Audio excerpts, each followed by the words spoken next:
seconds, 2 seconds, 1 second. The Spartans are state champions for the first time in school history. McLaughlin with a rebound. The clock hits 0. The Spartans are state champions. Homestead will win the victory bell for the first time in school history. Goody to the basket, goes up and throws it down. Boom shakalaka, big another SAC Holiday Tournament crown.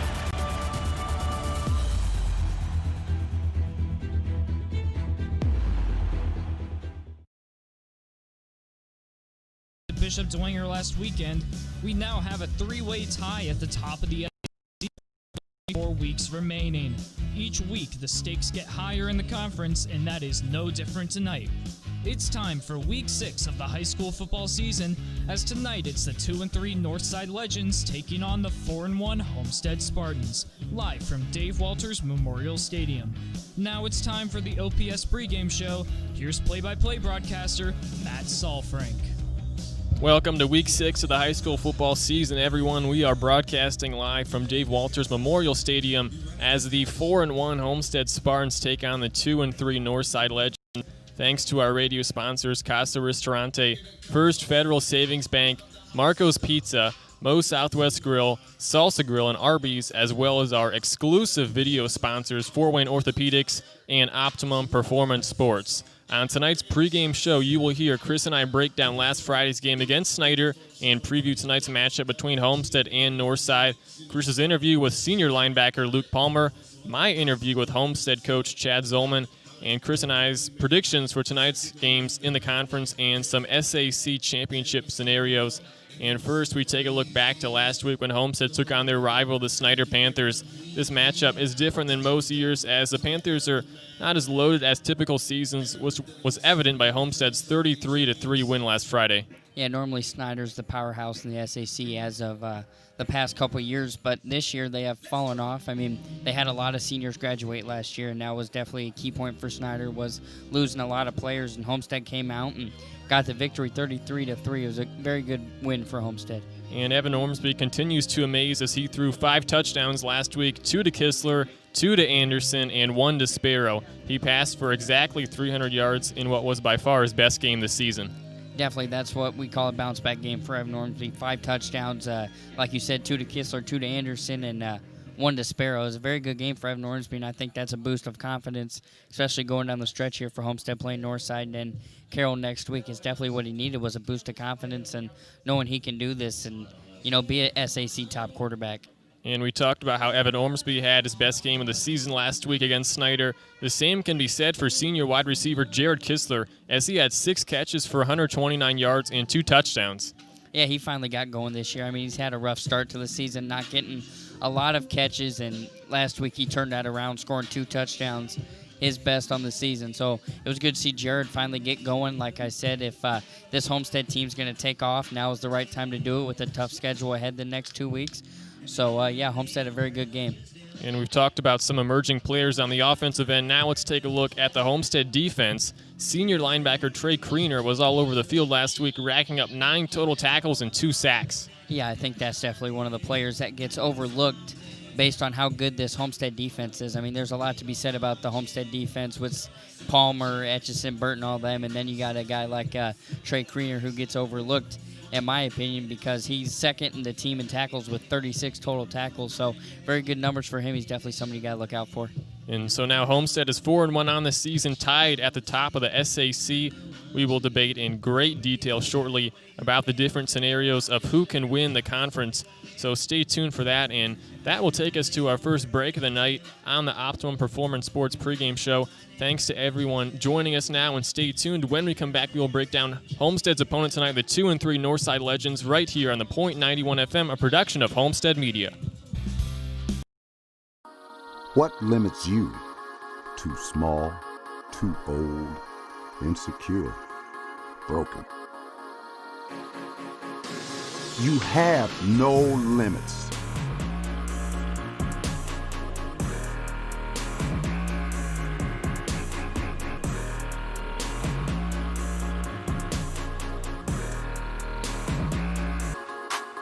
Rethink your limits.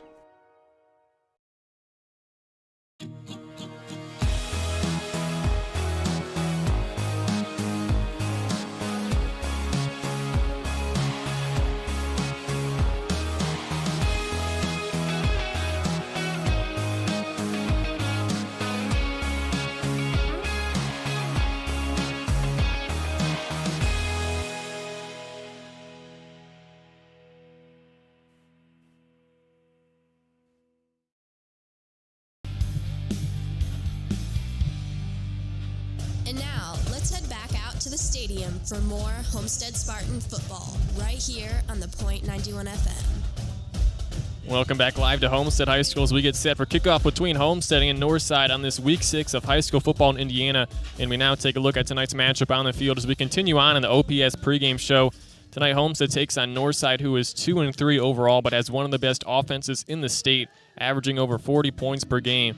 However, the Legend defense has struggled this season, giving up 76 points to Carroll and 49 to Lures last week. Yeah, that's definitely one of the struggle points this year for Northside is their defense. I mean, giving up 76 to Carroll and 49 to Lures last week, definitely not. If you're Northside, you're not happy with that, and Northside's going to look to improve on that, I'm sure, throughout the season, and tonight they're going to look to try and fix some things on defense. Yeah, and emotions were high last week for the Legends as it was the first game since the loss of Theo Redman, a senior football player from the 2019 season. Oh, no doubt about that. Emotions, I'm sure, were high on the Northside side. They all wore shirts with his name on it or something like that, so that was good to see, and tough loss for Northside there. So, yeah, it was a very emotional game for them. Yeah, now looking at this season, Northside 2-3, but still one of the most dangerous teams in the area. A 13-point loss to Dwenger, a shootout loss to Carroll, and an upset loss to Lures last week leaves the Legends with 3 losses. However, with all the talent on this Northside roster, don't be surprised if they're able to knock off Homestead tonight. Especially with the quarterback that they got. Deuce Taylor is a very good quarterback, one of the best in the SAC. So, like you said, I mean, I wouldn't say that, knocking off Homestead is, it's a possibility, of course. But, yeah, they got a very high-powered offense, one of the best in the SAC, so definitely got to look out for that. Yeah, so we see the Northside offense against this really good Homestead defense tonight. Yeah, it's kind of like the matchup that we saw last week with Dwenger. I mean, same thing, high-powered offense versus high-powered defense. Yeah, and that will take us to another break as we get closer to kickoff of tonight's matchup between Homestead and Northside. Stay with us as next you'll hear my interview with Homestead head coach Chad Zollman and get his thoughts on tonight's matchup right here on the Point 91 FM, a production of Homestead Media. What limits you? Too small, too old, insecure, broken. You have no limits.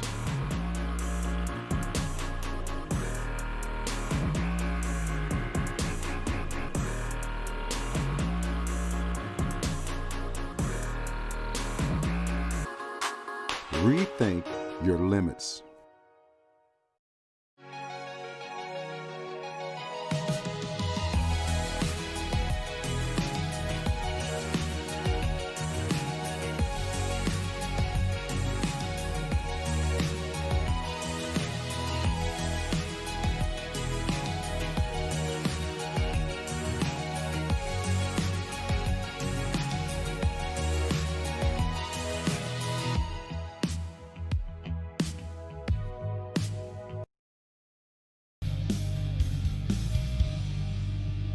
And now, let's head back out to the stadium for more Homestead Spartan football right here on the Point 91 FM. Welcome back to the OPS pregame show. I'm now joined by Homestead Spartan head coach Chad Zollman. And coach, a big win last week against a struggling Snyder program. What are your takeaways from last week's game? Well, you're right, they're struggling a little bit, but they're still Snyder, and they're always well prepared and well coached. They're starting an awful lot of young players. I think they had a lot of sophomores and juniors on the field, so they're still growing and getting better, and they have improved. But I was really pleased, I think, with all-around play in every phase of the game. We had 2 special teams mistakes, I think, that were fixable. So other than that, I thought the offense played really well, and the defense was flying around and gave them fits all night. And we need to start off with quarterback Evan Ormsby's performance, tossing 5 touchdowns and throwing for 300 yards. We talked about this last week, but how are you continuing to see Evan grow as a player as the season goes on? It's a confidence thing, I think, and his reads are quicker. He's releasing the ball at a better time and throwing on the break and things that, Coach Skelton's been working with all year, and I think is becoming more natural. He's not thinking about it so much. He's just reacting and playing football. And so that was his best game by far. And his decision-making and placement of the ball and all those things was really good. And another player who played well was wide receiver Jared Kistler. We know how good he can be, as he was the leading receiver in terms of yards from the 2019 team, but has struggled the first half of the season with drops. How nice was it to see Kistler to play to his abilities and make some important catches last week? Yeah, I mean, it's huge for us. We feel like we've got a really good receiving core, and when Jared is a big threat like he is and is playing well, that opens things up for everybody else because they'll start concentrating on him or Nate, or it's just it balances things out really well. And another player who had a breakout game last week was Trey Kriener. After not getting much playing time in 2019, Trey has improved a lot this season, as last week against Snyder he racked up 9 total tackles and 2 sacks. Trey has been had to wait for his turn basically to play. As a junior, he had some really good football players in front of him, and he's a good football player. And he did his, he did his time and spent all that time in the weight room. He loves the weight room, and it's paying off. And he's playing really well, and he's been a big part of our linebacker core this year. And last week was one of the biggest games of the season as Dwanger took down Carroll 31-21 on Saturday night. I want to hear your thoughts on that matchup, as now you and those teams all have a 4-1 record in the SAC. Well, I mean, it's good. I mean, this league is tough, and you just never know each Friday who's going to be able to pull it out. That game could have gone either way. A few turnovers here and there, and take away a few turnovers, and it's probably a different score. But pretty evenly matched teams, and we feel like that's the case for a lot of teams, including the one tonight. And tonight you take on the Northside Legends. Now I want to talk about last year's matchup for a moment, as it was an odd game. First, no Deuce Taylor for the Legends for that game, but also the massive lightning delay. If you remember, what was it like playing that late and with those conditions in 2019 as the game didn't end until around midnight? We've been in a couple situations like that, and I'm of the mindset that we want to get that game played on a Friday night, and so that's why we wait. And it looked like it was going to clear, I remember. So it was good to get that thing going, and once we got going, I'm glad we stayed and got it played, and it was a memorable experience. And Northside coach Mike Brevard has really done a nice job of building up this program. From no wins his first year in 2017 to now having one of the best teams in the SAC, even though their record doesn't show it.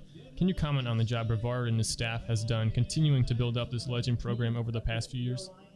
Well, you're right. I mean, it's impressive what he's done. He's taken a group of players and got them believing in a system, and they're all buying in. And when you get buy-in, good things are happening. And you can see that on the team.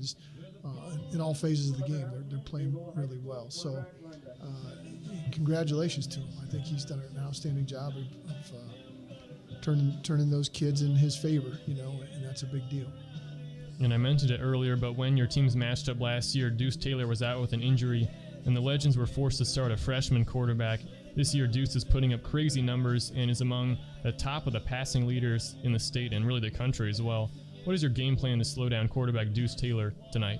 Well, he's really good.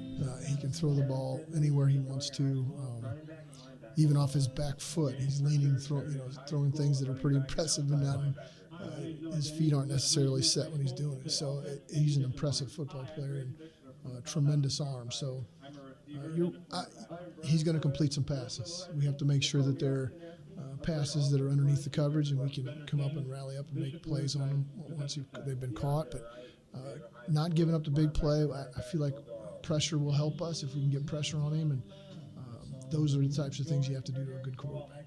And finally, Coach, can you give us some keys to Homestead Spartan victory tonight? Well, we've got to see if we can stop the run game and get some pressure on the quarterback, and no big plays. Keep everything in front of us, make them earn first downs and things like that. And on offense, we've got to be efficient with the ball. We've got to make sure we're not turning it over, and staying away from penalties. And I think if we do those things, we'll be in good shape. All right, Coach, thanks and good luck tonight. Thank you. We'll be back with more of the OPS pregame show leading up kickoff of tonight's game.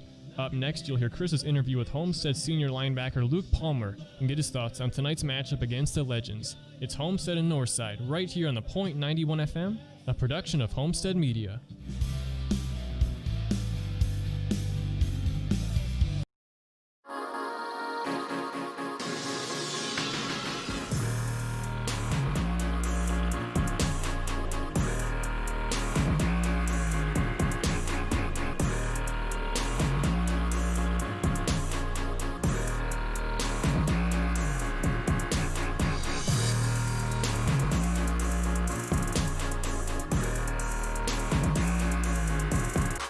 rethink your limits.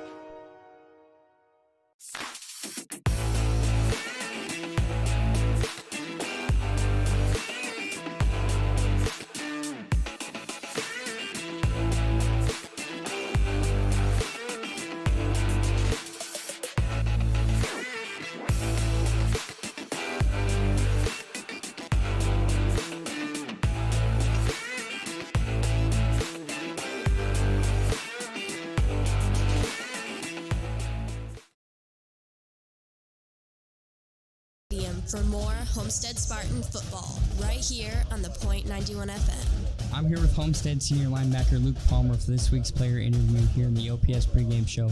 Luke, since last time we talked, a lot has changed in the SAC. After week 1, most had written off Homestead to win back-to-back championships. But all you guys have done since then is prove them wrong. You guys are unbeaten with a decent 4-1 record.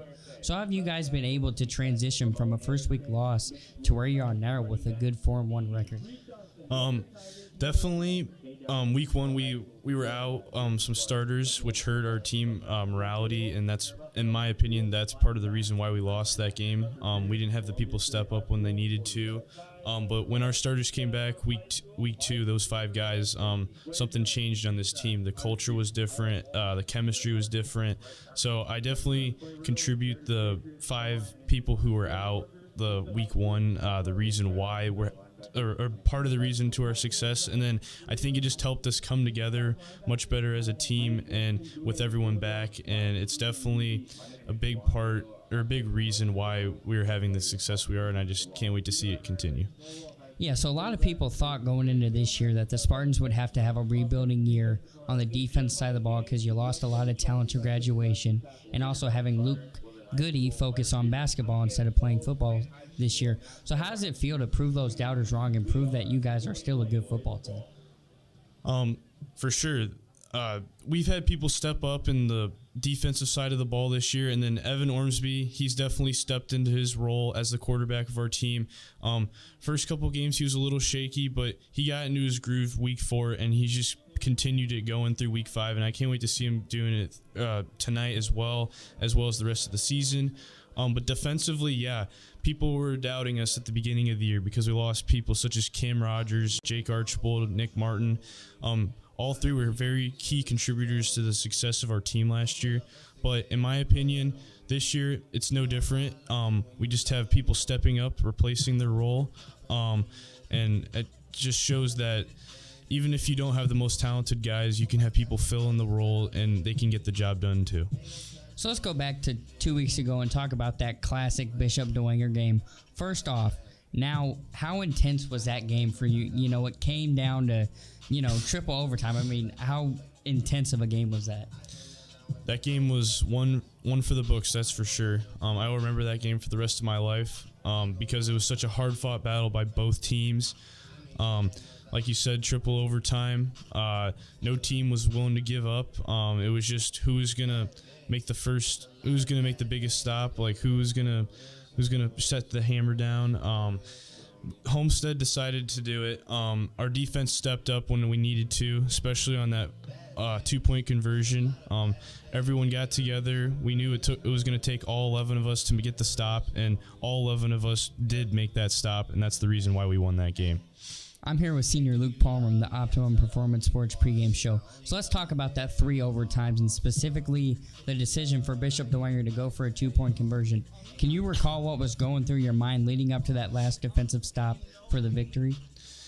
I just remember that they kept, before we called timeout, they kept motioning and half of our defense kept getting confused, so we had to call a timeout to figure things out. And while we were in that huddle, I just knew that someone was going to have to step up and make a play. And I was glad to see that all 11 of us decided to step up to make the play. We were outmatched physically that whole game. Their linemen were twice the size of our D linemen and our linebackers, but we had the biggest hearts, and we decided to step up and make the play to end the game for good. And I'm just so thankful that we did that.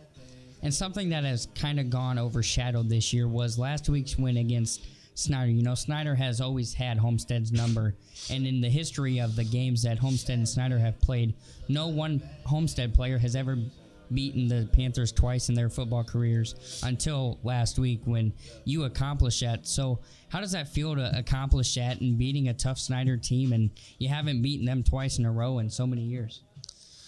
For sure. It's a great feeling. Snyder's always been a great team. They're great this year. Probably not as great as they have been, but they're still a great team. The feeling it's hard to describe because it feels so great to beat a team that has had your number for the past decade, and to beat them twice back-to-back years, it's a great feeling to have. And I'm just hopeful once I graduate and the rest of the senior class graduates, the class behind us can keep that rolling. So last year you had a tremendous season, but you were overshadowed on the linebacking core because, like you said, Homestead had Cam Rogers and all them. So did you make it a personal goal for yourself to come out and have what people are saying right now is, the best linebacker in the conference and most valuable player to our success this year? I didn't think of it that way, no. I just knew that without Cam, I would have to step up and become more of the vocal leader on the team. Because Cam was a very huge part to our success last year, both on and off the field. He was very vocal. He always knew the right thing to say at the right time. And I just knew that if I wanted the success that we had last year to carry over to this year, I'd have to take his role and do the best of my ability to make that happen again. So I would say I'm playing well this year. I would agree with that, but I would not say it's because I've been overshadowed and I want to prove people wrong. It's just because I want to step up and fill the role that Cam left behind. I'm here with Luke Palmer in the OPS pregame show. So now let's head into this week pretty much. So we all know the saying is you take one game at a time. But do you find it hard to not think about what is ahead of the schedule? Of course, next week you play Carroll. So how do you take away the fact that you got to play Carroll next week and try and refocus on the game tonight? Yeah. Coach Zollman, our head coach, every week in practice, he always tells us this is the biggest game of the week, and it's the biggest game of the year right here, like what we're about to play this Friday. And that's how he gets our attention away from what's going on in the future, because he just has us focus in on one game at a time, and like you said, and he does that by saying this is the biggest game of the year this week, and we all as a team just focus in on the one game because we know that it's the biggest game of the year to us, and we try not to look ahead that way. So tonight you take on the Northside Legends team that is 2-3 on the season, but they have one of the most high-powered offenses in the SAC. What is it going to take to win tonight? We have to play as a team. Defense has to make plays. We cannot give up big plays through the passing game or in the run game for that matter. We have to contain Deuce in the pocket. We can't let him have free shots down the field. And then we got to tackle low on that running back. He's a big guy, very hard to take down, so we just got to go for his legs. And then offensively, we have to execute every play. Their linebacker core is very solid. They would definitely are trying to stop the run against us. But I have confidence in Evan to get the job done through the air again because he's proven to all of us that he can do it these past two games. So I'm just looking forward to watching him, keeping it going, and watching our team get the job done tonight. And finally, tonight, like you have mentioned, you play against Deuce Taylor, the quarterback for the Legends, who is the Indiana passing leader in yards and touchdowns. So how excited are you as a defensive unit, too, to get a chance to slow down one of the best players and offenses in the state? I find it very exciting for two reasons. One, because Deuce is a great player, and I'm ready for our defense to test him. I want him to test us. And then two, people have been doubting us all week. They think that Deuce will shred us through the passing game, and I want to prove people wrong because I think our defensive unit is by far the best in the conference. All right, thanks, Luke, and good luck tonight. Thank you. We'll be back with more of the OPS pregame show leading up to kickoff of tonight's Week 6 matchup right after this. You're listening to Homestead Spartan Football on the Point 91 FM, a production of Homestead Media.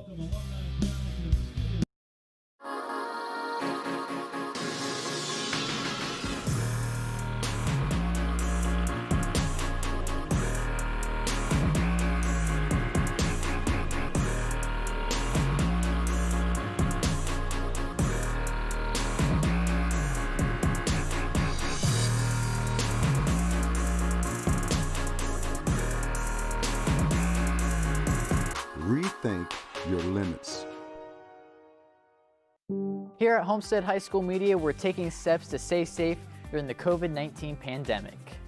That includes limiting the number of workers in the TV studio and wearing masks when not on camera. We also socially distance our anchors each week at the news desk. In the studios, we limit the number of people allowed in at a time, and even our mics wear masks. Thank you for doing your part in helping fight COVID-19.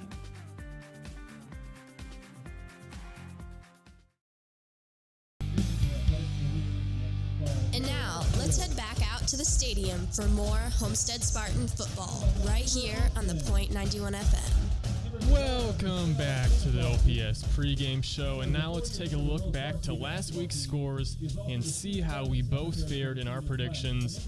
And we both did terrible last week, going 1-3. Now we know how Braden Carroll felt a few weeks ago when he also had a 1-3 record for the week that you were out in the pregame show, Chris.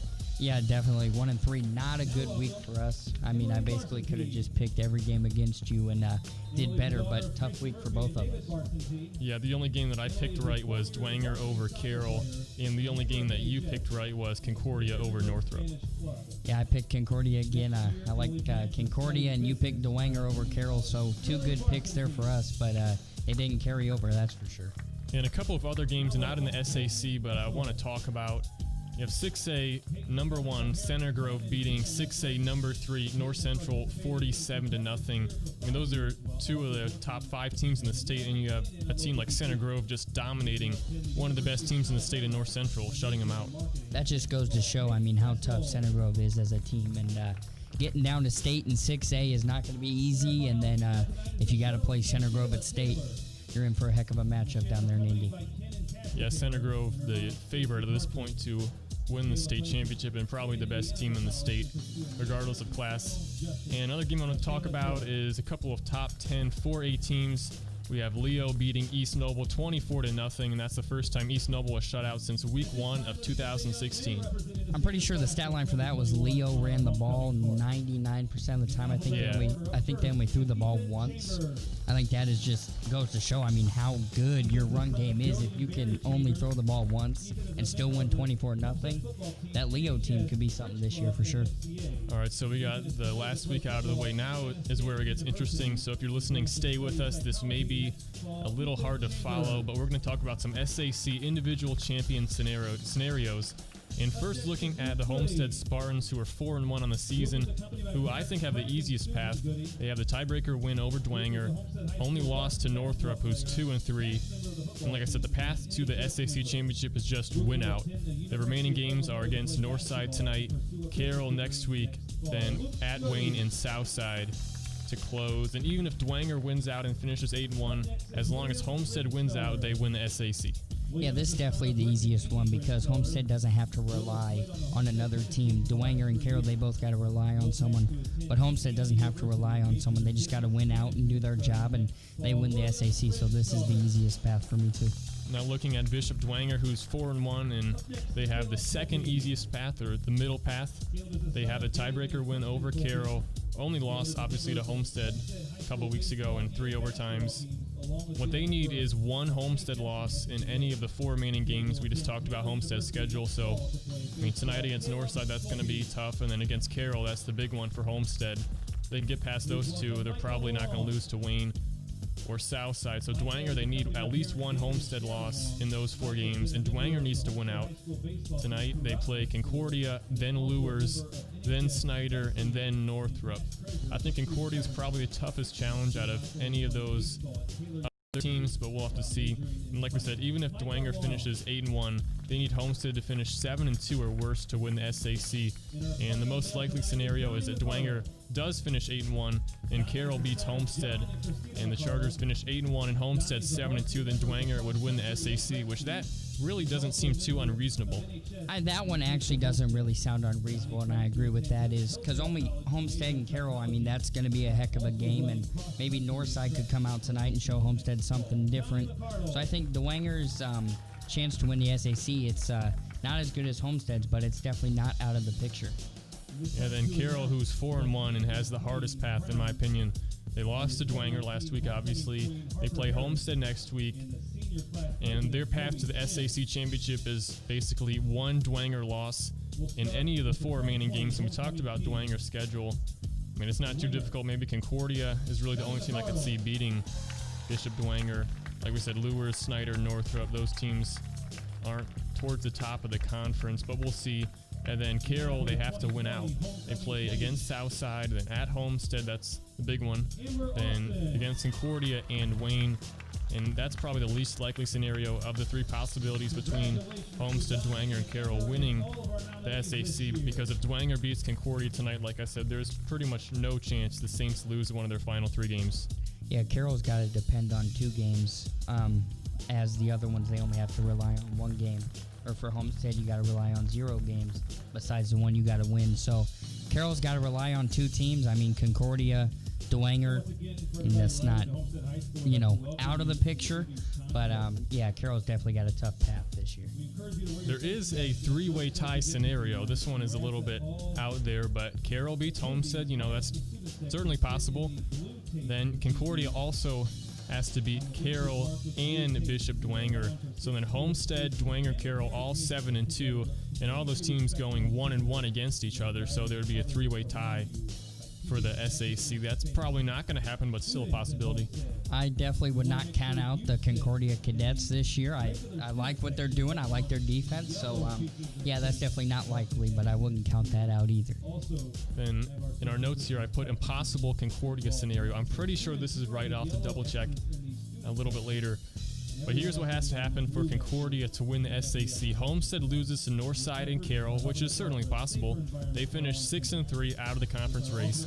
Concordia wins out, handing a loss to Dwenger and Carroll, and they finish 7-2.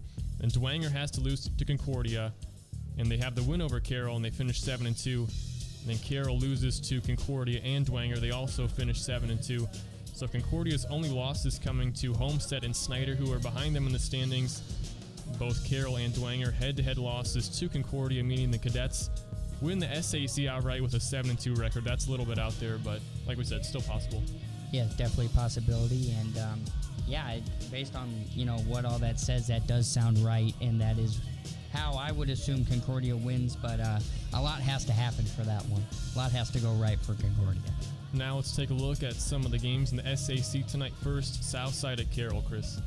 Southside is coming off their first win against Wayne last week. Southside's offense looked good in the second half. I think they struggled in the first half getting things going. I think Wayne was kind of rolling there in the first half. Carroll is coming off a loss. Carroll, they had that loss to Dwenger last week, and that really isn't sitting well for them.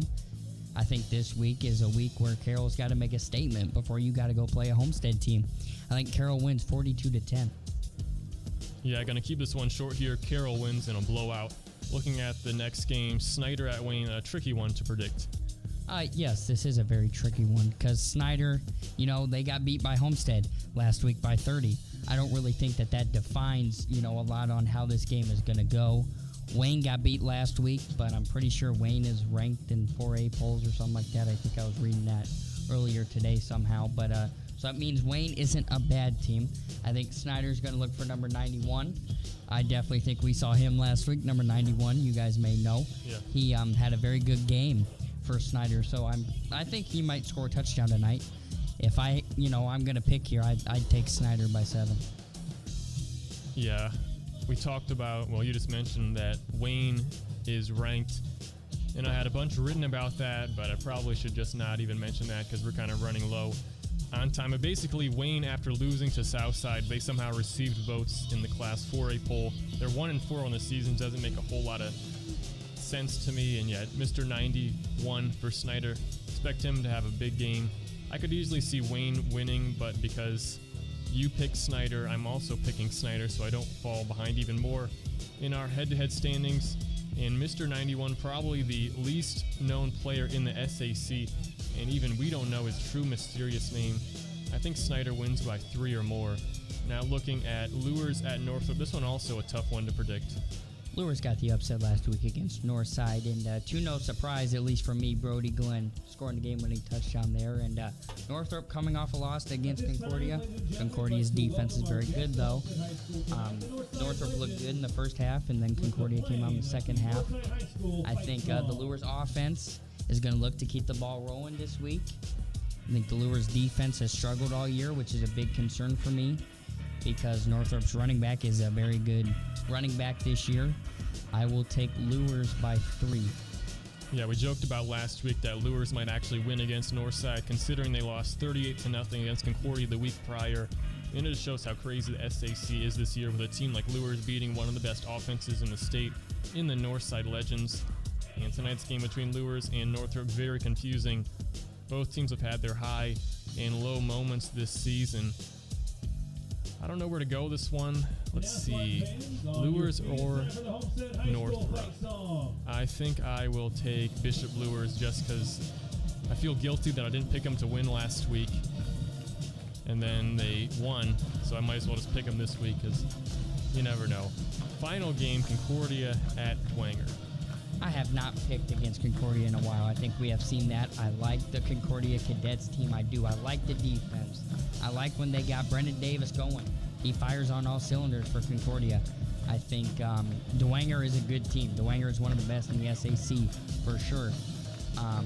Matt picked Bishop Lures in the last game, meaning we tied for the first 3 games. So I'm going to go out on a limb. Concordia wins by 1, 31-30.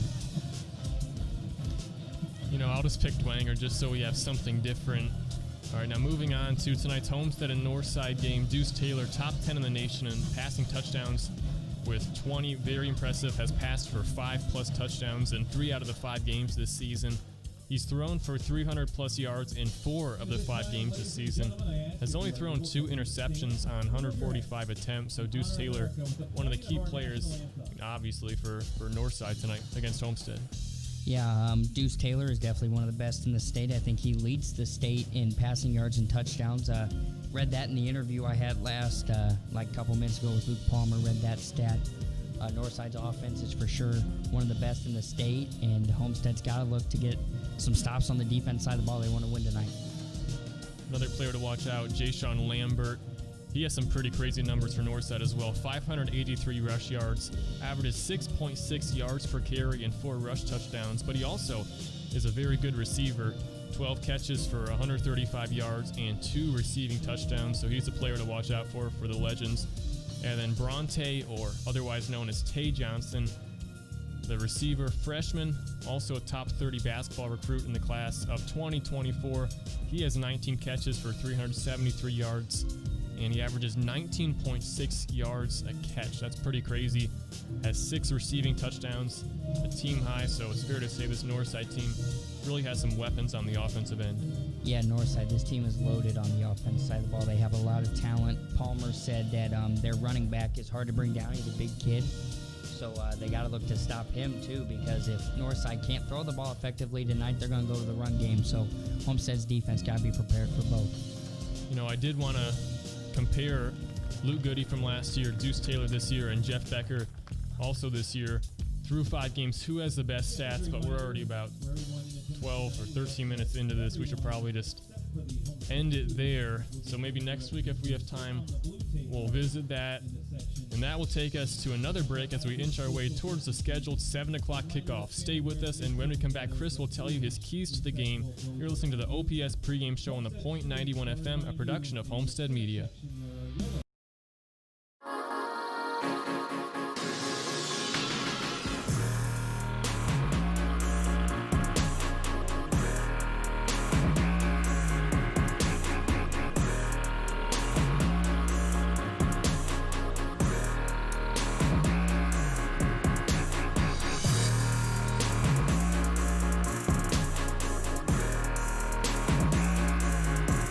Rethink your limits.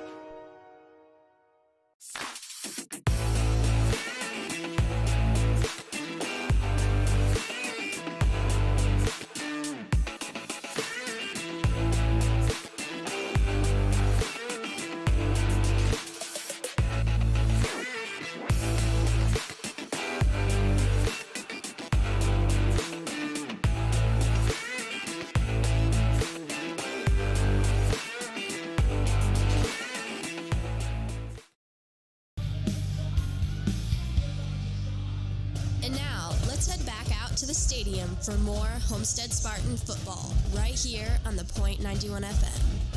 And with kickoff a few minutes away, we welcome those of you just joining us on 91.1 FM or live on YouTube. And all right, Chris, let's get into the keys for the game. First, looking at the matchup between the Homestead offense and the Northside defense. I think if you're Homestead, you're going to look to do what you did last week and come out firing in the first quarter. That's definitely something that Chad Zollman in your interview last week said is he wants to see the offense come out with a hot start. And I'd like to see them do that again tonight. I think they just got to come out firing in the first half, see if Evan can do what he did last week. And for Northside, I think the biggest thing is you just got to be able to not let Homestead get going. You just got to stop the momentum if Homestead gets any and limit the turnovers. Or, if you're Northside, get a couple turnovers. I mean, try and shift momentum in this game. Yeah, I think a few keys for Northside, like you said, is limiting the turnovers and avoid sloppy penalties. We saw against Carroll, they had about 20 penalties, which really cost them the game. So Northside defense needs to have a good game tonight if they want to slow down the powerful Homestead offense. And now looking at the Northside offense and the Homestead defense. If you're going to look at the Northside offense, I think you just got to look at the fact that if Deuce Taylor, he's just got to be Deuce Taylor. He's got to do what he's done all year. I mean, he's been a consistent quarterback this year. He's been able to throw for a lot of passing yards. And, if you're Homestead, you got to be able to get on him. I mean, you can't let him throw for 200, 300 yards against you. You just got to be able to be on top of that. Yeah, Deuce Taylor needs to be near perfect tonight against this Homestead defense. The Legends really need to avoid the sloppy turnovers and capitalize on every third and fourth down. And some keys for the Homestead defense, you obviously need to shut down the receivers of Northside and Deuce Taylor most notably. And the Homestead defense has to make Northside beat you on the ground. We keep talking about Deuce Taylor, one of the top quarterbacks in the entire country, has 1,615 passing yards and 20 pass touchdowns through 5 games so far this season. Both those are top 10 in the United States. He only has 2 interceptions, so the Homestead defense really needs to have a good game tonight if they want to slow down Deuce Taylor, one of the best quarterbacks in the entire country. Yeah, I interviewed Luke Palmer today, and he said even that running back is pretty good. I guess he's kind of a bigger running back, so he's tough to take down too. So, I mean, this Northside offense, I mean, they're not just a one-way trick. They can run the ball too, and their running back is tough to take down. So even if they can't throw the ball, I'm sure they'll look to run the ball and be pretty confident in that too. Yeah, Jayshon Lambert, the key running back for Northside last week against Lures, 22 carries, had 176 rushing yards, also had 4 catches for 86 yards and a receiving touchdown. So a great running back for the Legends, a great quarterback, and also some very key receivers. We're just going to talk about real quickly. Bronte Johnson, or otherwise known as Tay Johnson, a freshman, last week had 5 catches for 168 yards and 3 receiving touchdowns. So in only 5 catches, he had 3 touchdowns. He's pretty special for only a freshman for the Northside Legends. Yeah, I mean, definitely he's definitely someone they got to look out for tonight. And the Homestead defense has to be over the wide receivers, like you said. I mean, not only him, they got other wide receivers too. So, like you said in the earlier on, I mean, this is one of the best high caliber offenses against if not the best, one of the best defenses in the SAC. So we're in for a very good matchup tonight. Yeah, Northside led by head coach Mike Brevard. His overall record, 8-27, might not seem like the greatest, only in his 4th year at Northside, but it's been a steady improvement for the Legends. His first year, 2017, 0-10.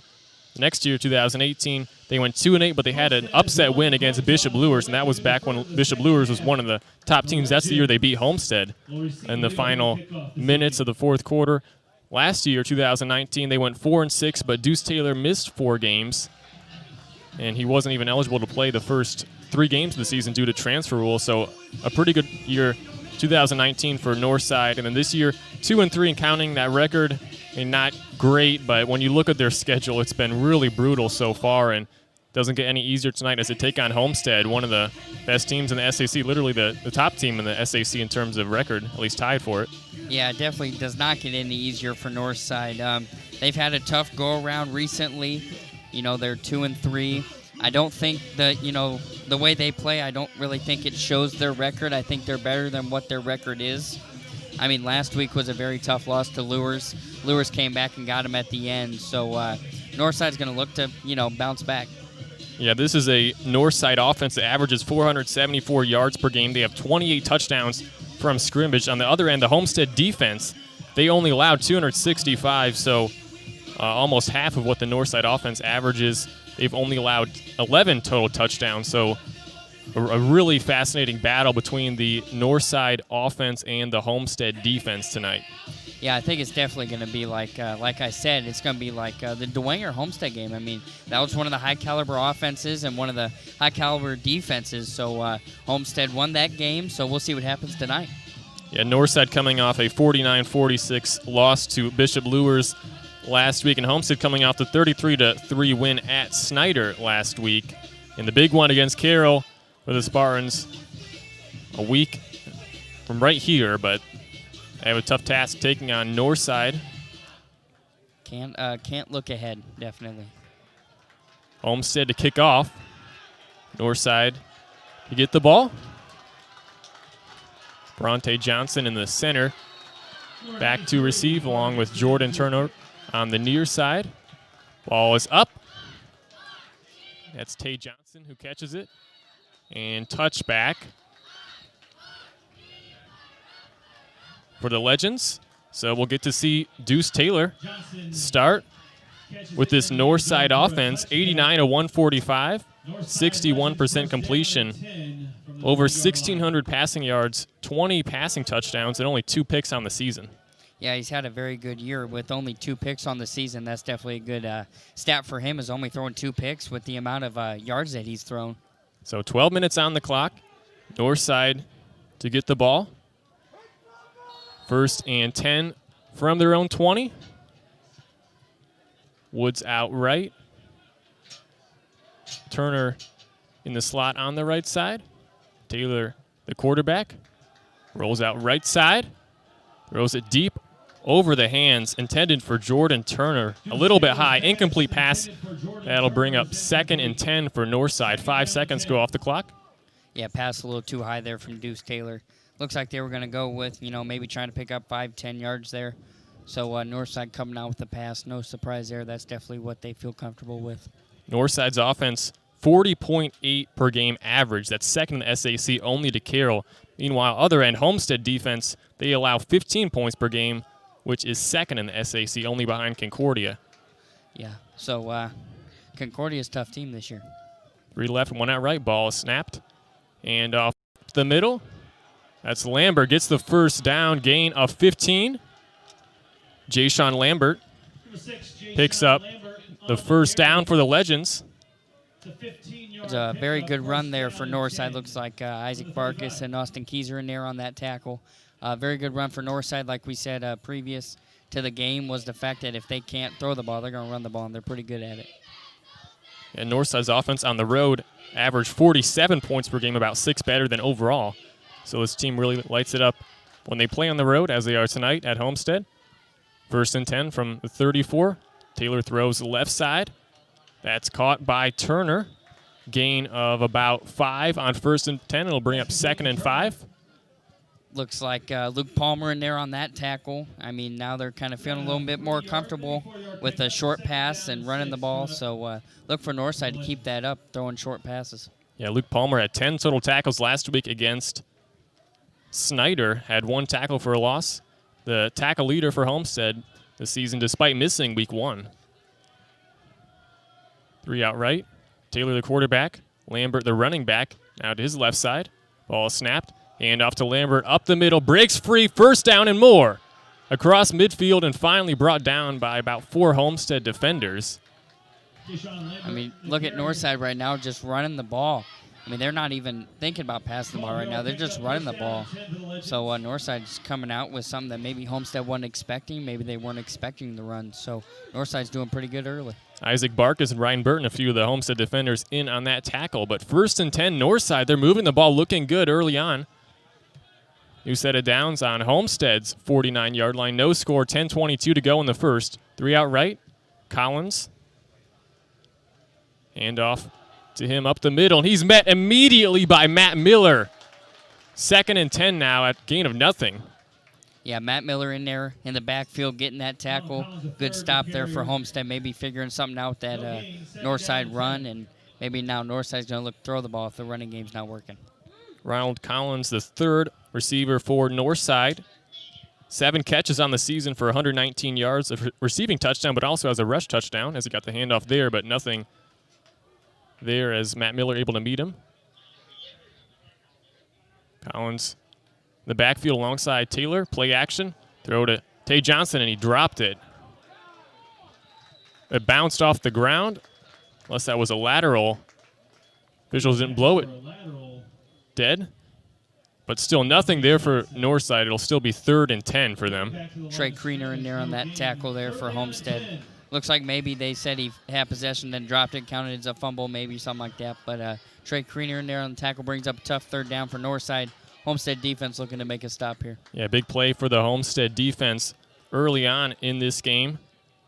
Opponent 3rd downs are only 30% success against the Spartan defense. Northside has to go 10 yards for the 1st down. Taylor rolls out left side, keeps it himself. Can't find anyone, just throws it left side, and that is caught. Adrian Sewell had possession. Looks like it's like on the 1st down. They gave it to him. Yeah, far end from where we're sitting, but it was complete. A very nice catch by Adrian Sewell. 5'11", 175-pound senior, but picked up the 1st down. Deuce Taylor made a big throw into a lot of coverage. But Adrian Sewell, the receiver for the Legends, able to make the grab and hold on to it. Very impressive. A lot of traffic around him. Yeah, very good catch there. Had to jump up for it, so good catch. Taylor handoff up to Lambert. Has nothing, maybe 1 yard. 2nd and 10. Luke Palmer, one of the players in on the tackle for Homestead. Yeah, Luke Palmer in there on that tackle. Northside coming out with another run, so maybe Northside's going to switch things up tonight, go with the run game, run-heavy offense. Yeah, this is a Homestead defense that has not allowed a first-half point since week 1 against Northrop. And against Northrop, that was only 6 points. So in the first half, this Homestead defense has only given up 6 points total in the season. Under 8 minutes now, no score, 2nd and 9 from Homestead's 38, Northside ball.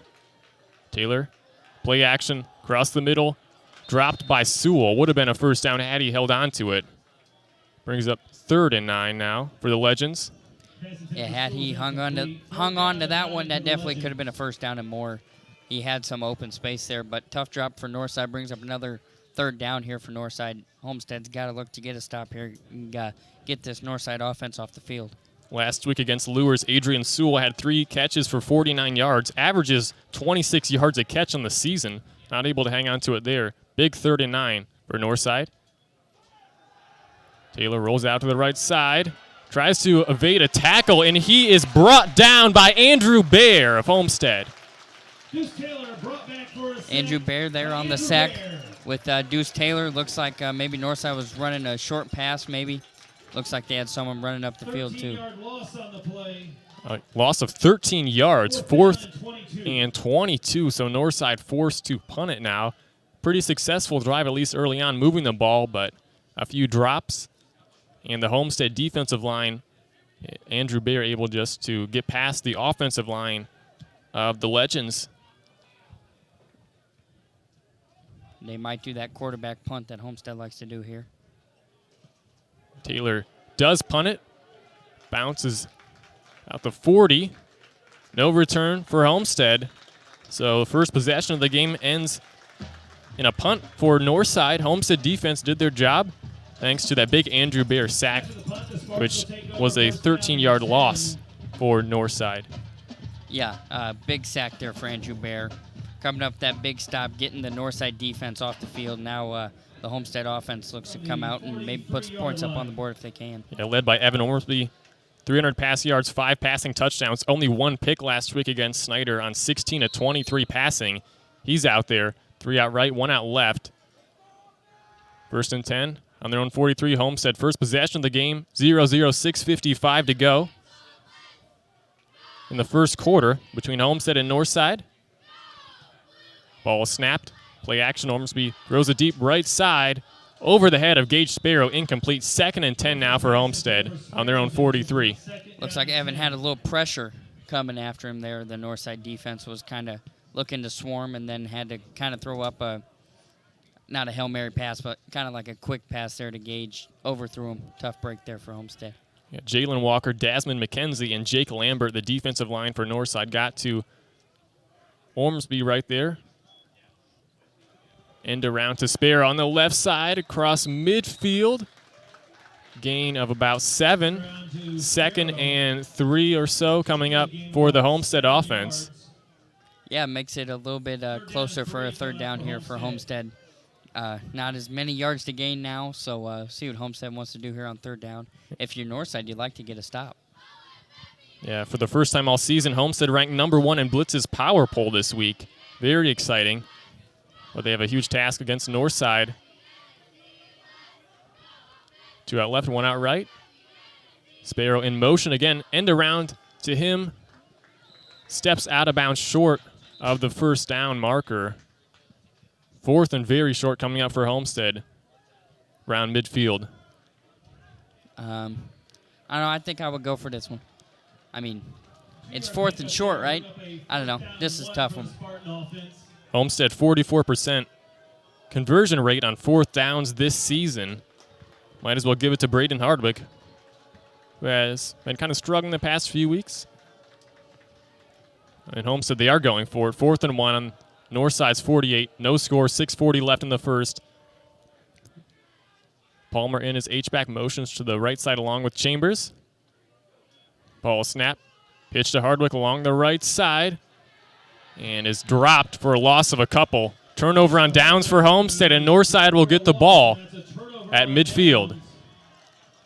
I think for Homestead, most of their 4th down decisions are just based on the fact that they are able to trust their defense to come out and get a stop.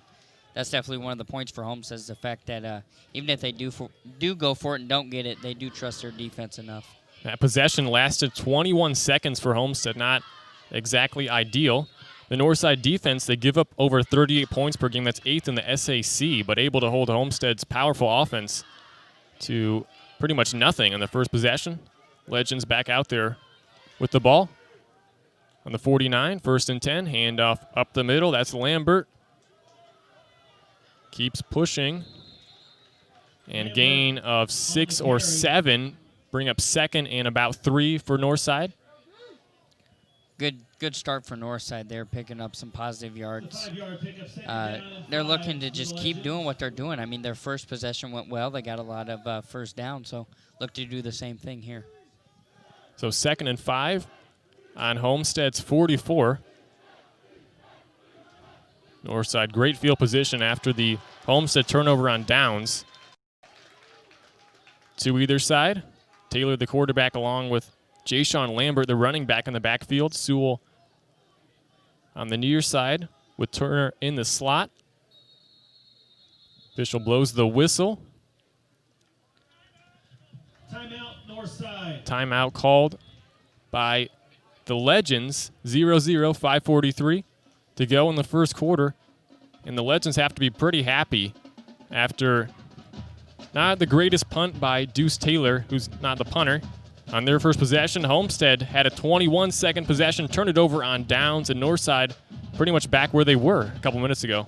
Yeah, I mean, it's a pretty good start for Northside. They got that stop on 4th down, a big stop for them, and they're right back to where they were past midfield, so maybe this time they look to turn in some points. Yeah, speaking of Northside, they have a pretty tough sectional this season. Dwanger, Northrop, and then Anderson, which is probably not going to be the toughest.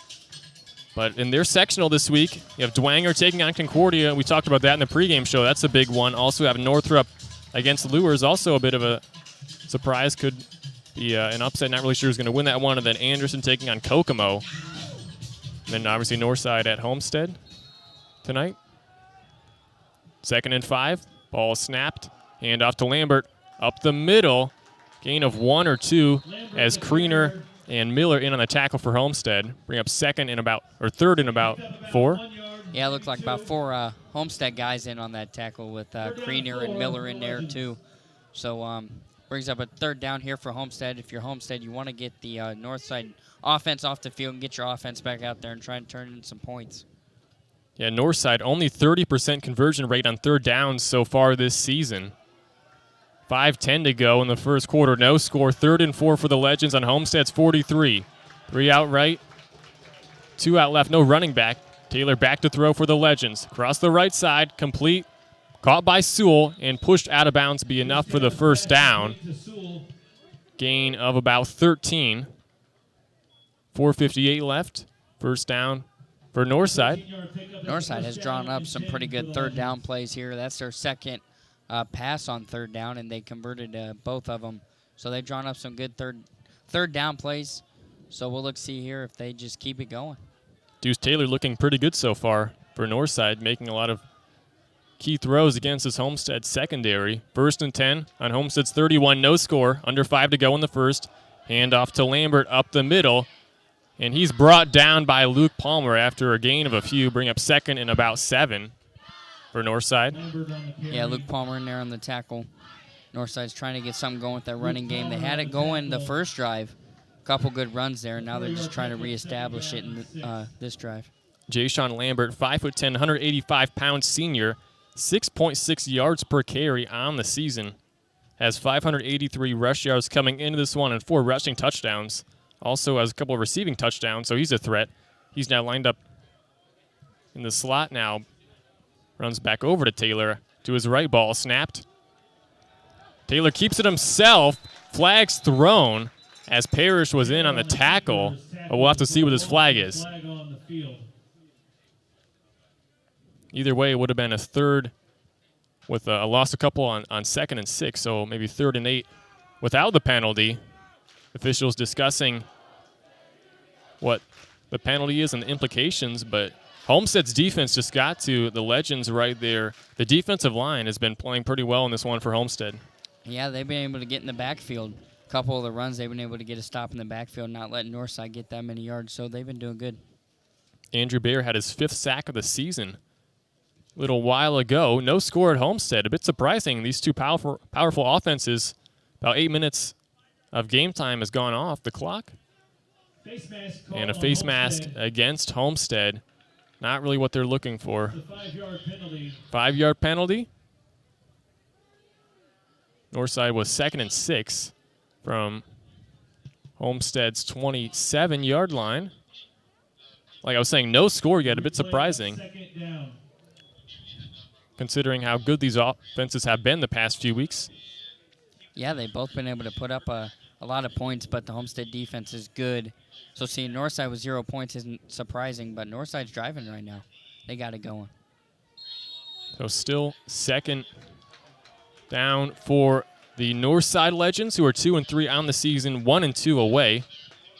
They sit at 5th in the SAC. Clock ticking under 4 minutes now. No score, but Legends getting close to the Homestead end zone. 2nd and 6 from the Spartan 26. In motion, that's Jordan Turner along the left side. And he's finally brought down by Ryan Burton. It's close to the first down marker. Bring up 3rd and short. Burton in there on that tackle. Good to see him getting going. I know he's definitely one of the senior experienced guys on the defense side of the ball, so good to see him in there getting a tackle. Brings up a tough 3rd down here. Homestead defense wants to dig deep and get a stop, and if you're Northside, I think this is 4-down territory. I would agree. On Homestead's 24-yard line, 3rd and 4 for Northside. No score in the first quarter. Ball snap. Taylor handoff up the middle to Lambert. Has room and into the end zone. Jay-Sean Lambert, his 5th rushing touchdown of the season. Northside up 6-0. Northside there with a good touchdown, running the ball. That's definitely something that Northside has done well tonight. They've been able to run the ball and leads them to 6 points there. So good drive for Northside after getting a big stop on 4th down against Homestead. Jay-Sean Lambert, a 24-yard touchdown run for Northside, puts them up 6-0, 3:07 to go in the first. PAT oncoming by Benito Romero. 13-18 on the season, 72% for the Legends on PATs. Ronald Collins, a holder. Kick is up. And good, 7-0. Legends up early on in this one, first team to strike. And with that, that's the first point that Homestead has given up in the first half since week 1 against Northrop. Yeah, that's definitely a good stat line there for the Homestead defense. They haven't given up a first half point until now from the week 1. So, if you're Northside, you got to be happy with that touchdown right there. And if you're Homestead, you got to be able to bounce back here, and the offense has to get going. Yeah, Homestead's defense, compared to playing at home and on the road, complete opposites. In 2 home games, they've allowed 59 total points, which is an average of 29.5 points given up. But in 3 road games, they've given up a total of 16 points, which is a 5.3 average. And this one at home, and Northside already on the board. They're going to kick off to Homestead. Anderson and Smith back deep to return for Homestead, along with Kistler and Chambers around the 25-yard line. Benito Romero, the kicker. Kistler at the 30, jukes around a defender on the kickoff. He is thrown down. Austin Chapman, one of the players with a tackle for Northside. If you're Homestead right here, you got to look to come out and have an answer for Northside's touchdown. So after the 24-yard Jay-Sean Lambert run by Northside, his 5th rush touchdown of the season, and the PAT by Romero puts the Legends up 7-0. Homestead with their 2nd possession of the game. First one lasted 21 seconds, turned it over on downs.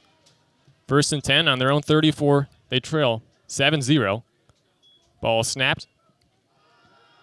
Ormsby keeps it himself, has room, first down across midfield, now to the 40. Evan Ormsby at a 26-yard run on 1st and 10 for Homestead, moves the chains. That was a very good play there for Homestead. Had the fake. Northside read it like they were going to hand the ball off, and then Evan Ormsby took off. Very good run for Evan. He had a rushing touchdown week 1 against Northrop. Hasn't scored on the ground since then, but does have 11 pass touchdowns in the season, 5 last week. 1st and 10. End around to Sparrow. He's brought down by the Legends, and Austin Chapman with the tackle for Northside. 2nd and 12 coming up for Homestead. 7-0, they trail. 2:25 to go in the first. Ball on the Northside 42. Homestead's favoring that end-around play that they like to do. That's the 3rd time they've ran that, so they're including that into the playbook tonight. 2nd and 12 for Homestead. Fake the end-around, handoff to Hardwick, up the middle, across the 40, and stumbles a couple yards past the original line of scrimmage, gain of 4, still 3rd and about 8. Yeah, 3rd and 8 here for Homestead. Braden Hardwick, he's still trying to find that groove that he had week 1. So they'll probably hand the ball off to him a lot more and try to get him going tonight. Anderson on the near side, Kistler far side, Sparrow in the slot. Ormsby the QB, Hardwick the running back. Fakes the pass, Ormsby pitch to Chambers. It's caught across the 30 and a 1st down for Homestead. Ethan Chambers had 5 catches for 56 yards last week against Snyder. Keeps the chains moving as Ormsby just kind of flicked it. And Chambers, a nice play to grab and run for the 1st down for Homestead. Yeah, good shuffle pass there for Evan Ormsby, just dumping it right to Chambers. Looks like they were trying to go to the other side, and Northside Legends player jumped on it, so had to go the other way. 2 out right, 1 left. Hardwick the running back. Ormsby throws to Kistler on the right side. It's the 1st down and more. Steps out of bounds about the 12-yard line. Gain of about 16 for Jared Kistler. Another 1st down for Homestead. Short pass there for Homestead. That's something that they have done in recent games, is just short passes, and they've worked. That one worked right there. Jared Kistler with the 1st down. Homestead's now, within scoring distance here, so we'll see what they do. Gage Sparrow out as the slot receiver as he runs to the sideline, but Palmer in now as the H-back. 2 left, 1 out right. 1st and 10 on Northside's 13. And off to Hardwick, up the middle, runs to the 5. Pushes defender down, gets close to the end zone, gets the 1st down, maybe 2 yards shy of Northside's end zone. Yeah, Hardwick getting down there to the 2-yard line, something like that. So good run for Braden Hardwick. if I'm Homestead, I think they might just give him the ball again and try and get him a touchdown here. 7 rush touchdowns on the season for Hardwick. First and goal from the 2. 1 minute to go. They trail 7-0. Homestead ball. And off to Hardwick. It's close to the end zone. No signal yet. Appears to be short. It'll be second and goal from about the 1. I pick up a yard or so. Yeah, maybe picked up like half a yard. Homestead, now it's second and goal from the 1 or the 2. Clock's running down about 30 seconds now, so we'll see what they draw up. Second and goal from the 2-yard line.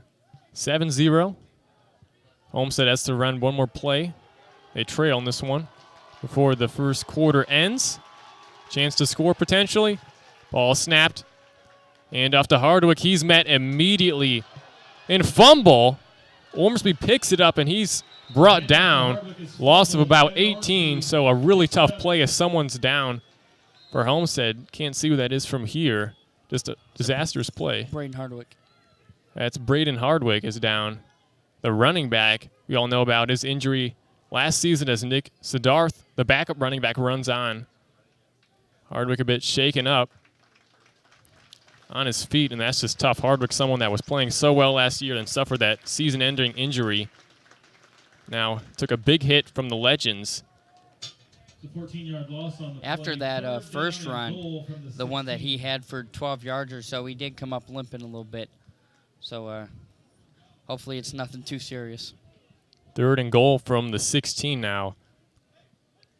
It's really a tough play from Homestead right there. Loss of yards and Hardwick shaken up. 2.3 left for the quarter ends.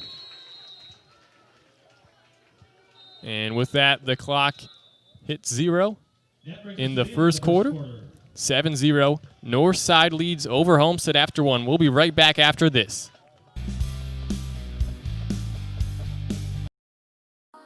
What limits you? Too small, too old, insecure, broken. You have no limits.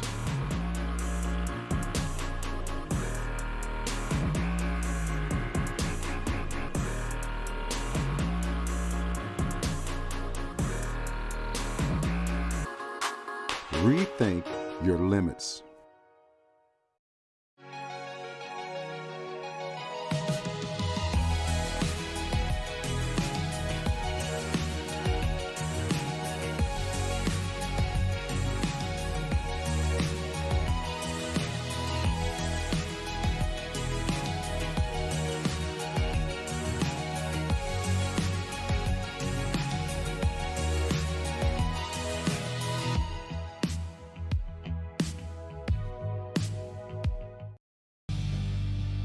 And now, let's head back out to the stadium for more Homestead Spartan football, right here on the Point 91 FM.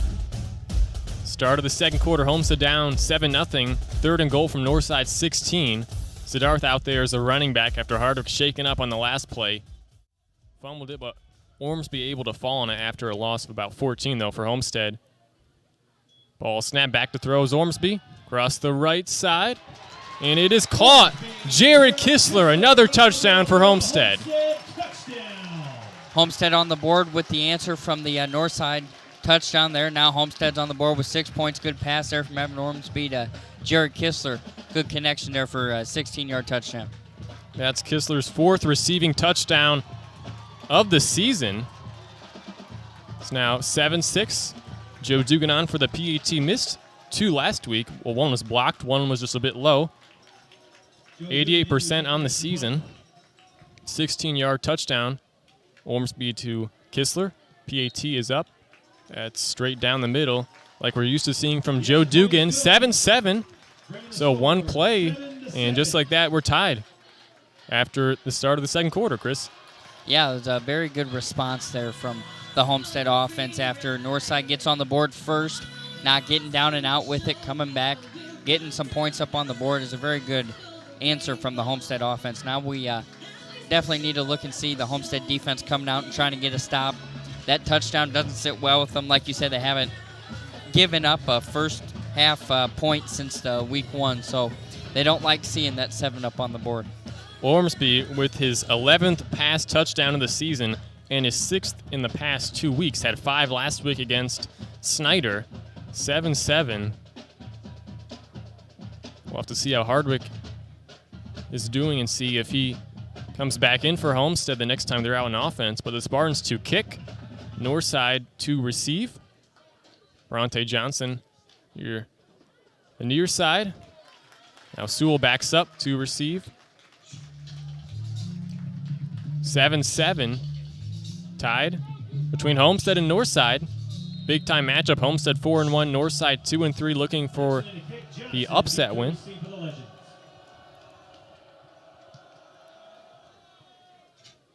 Kick is received by Johnson out the 8-yard line. He runs, he has room.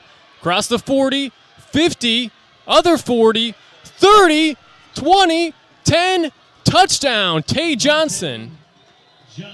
The kickoff return touchdown for Northside. A freshman. What a big play for Northside. Yeah, what a return there for Northside. Coming right off the Homestead touchdown. Now Northside has a response. Now they're back up on top with 6 points. Good return there for Northside. Big return getting up on Homestead. Now Homestead got to have an answer. For those of you who remember last year's game, Northside started the game with a kickoff return for a touchdown. They have one right here by Tay Johnson, only a freshman, 6'3", top 30 basketball recruit in the class of 2024 in the country. So watch out for the legends this year on the court as well. He'll be key player. Kickoff. Our kick is up and good. What a change of events. 2 touchdowns scored in about 17 seconds from the start of this second quarter. Homestead thought they were up, and then Northside comes back with a big return. Now they're back up. Luke Palmer down there in front of the sideline trying to get them fired back up, get some points back up on the board for Homestead. Come out and try and get a drive going here on offense. So if you're Homestead now and future punts or kickoffs, probably want to kick it away from Tay Johnson. Very quick player for Northside to see just return it to the house. For the legends, put them up. Then the PAT, good by Romero. And it's 14-7. What a change of events there, like you said. Northside coming back with a big return. Now Homestead's down. 2 back. Anderson to receive, along with, it appears, Smith on the far side. For Homestead, kickoff by Romero. 14-7, Northside on top. 11:43 to go before halftime. Homestead to receive for the 3rd time.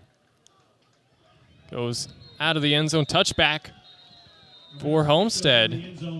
And I said we'll have to see if Hardwick comes back out there the next possession. I didn't expect that to be after, one play after the kickoff return by Northside. And Siddharth is out there, the backup running back for Homestead. Number 7. Kistler on the near side, Sparrow in the slot. Chambers and Anderson the far left. Siddharth, a senior, the backup running back. Ormsby throws left side, caught by Anderson, spins around a defender, first down and more. Pushed out around the 38-yard line. Gain of about 18 for Nate Anderson on 1st and 10 for Homestead. Good catch there for Nate Anderson, getting some positive yards with it. He's someone that we talked about pregame. He's definitely someone that Homestead's going to look to get some positive yards from. Homestead, they scored just about 24 seconds ago in terms of game time. Get the ball back after the kickoff return by Northside. Ormsby throws the right side, caught by Kistler. Michael Dye is able to bring him down after a gain of about 6 for Northside. So catch by Kistler, not able to get much after the catch though. 2nd and 4 now. Homestead's looking to do the short pass kind of game here. That's their 2nd in a row, and it's working, so they're getting some positive yards out of the short passes. To either side, Siddharth, the running back. Back to throws, Ormsby. Kistler again, complete. First down across midfield, now across 40, and he's finally tripped up by Arion McCarter after a big gain for Jared Kistler. Another first down for the Homestead offense. 15-yard pickup. Another first down there for the Homestead offense, and a short pass connection there to Jared Kistler again. I'm sure we'll be seeing that play a lot more often tonight. Sadar still out there as running back to either side. Kistler and Sparrow near side, Chambers and Anderson the far side. Homestead down by 7, 10:45 to go before half. Ormsby fakes the pass, throws it deep, and over the head of Nate Anderson. That'll be an incomplete pass. 2nd and 10 now for Homestead on Northside's 39-yard line. 10:39 to go in the second quarter. They trail 14-7. A bit too high of a pass there. Kind of overthrew him a little bit. He got caught up in the coverage over there too, so tough break there for the Homestead offense. Yeah, Northside's defense looking pretty good so far. They don't have the best scoring defense, 38.2 points per game they allow. That's third worst in the SAC, but holding Homestead to 7 so far after about a quarter. Back to throw. Ormsby keeps it himself. Across the 35-30. And a first down for Homestead. Ormsby about a 10-yard or 11-yard run on second down. Ormsby's not afraid to keep the ball and run it. That's something that Homestead likes from a quarterback, is a quarterback that can run. So Evan Ormsby not afraid to tuck it and run it if he has to. Yet to see Siddharth run it this game for Homestead with Hardwick out to either side. 1st and 10 on Northside's 29. Homestead down by 7. Back to throws Ormsby. Takes a pass. Across the right side has Sparrow over his head. Incomplete. So Ormsby a bit inaccurate over the head of a few receivers in recent plays. It's Homestead 2nd and 10 from Northside's 29-yard line. Down by 7. That's a tough pass, no matter who it is at quarterback. I mean, that's a tight space down there. He only had the corner of the end zone to work with, so tough pass no matter who it is. To either side again. Siddharth, the running back. Hand off to him up the middle. Has room. Siddharth to the 20-yard line. Siddharth on the carry. Close to the first down marker. Siddharth got some playing time last week against Snyder towards the end of the game there, and he looked pretty good at the end of the game against Snyder, so not surprised that they're not afraid to hand him the ball. Siddharth gain of 9, now 3rd and 1 for Homestead on Northside's 20.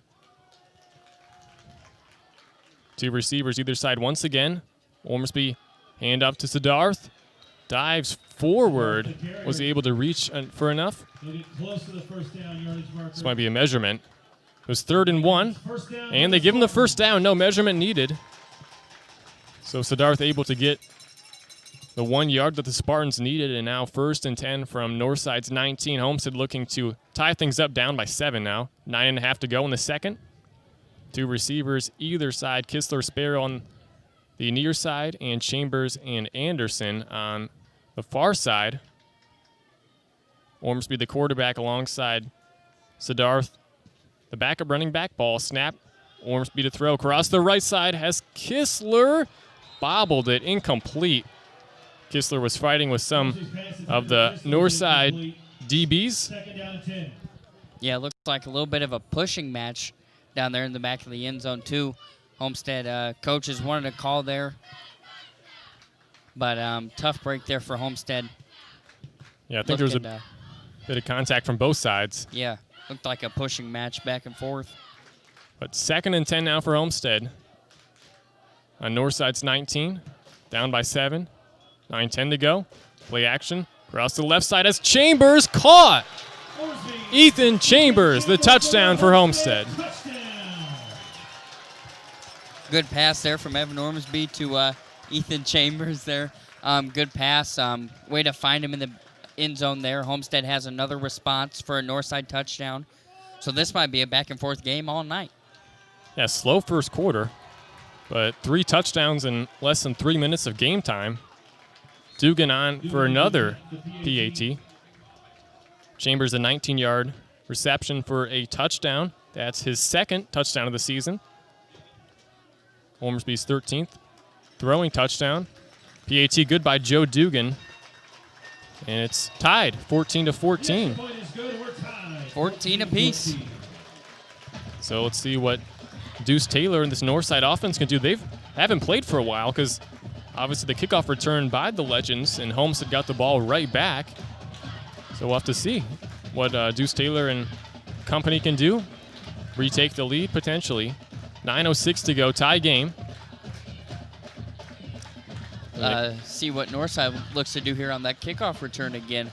I'm sure they're looking to take another one back if they can.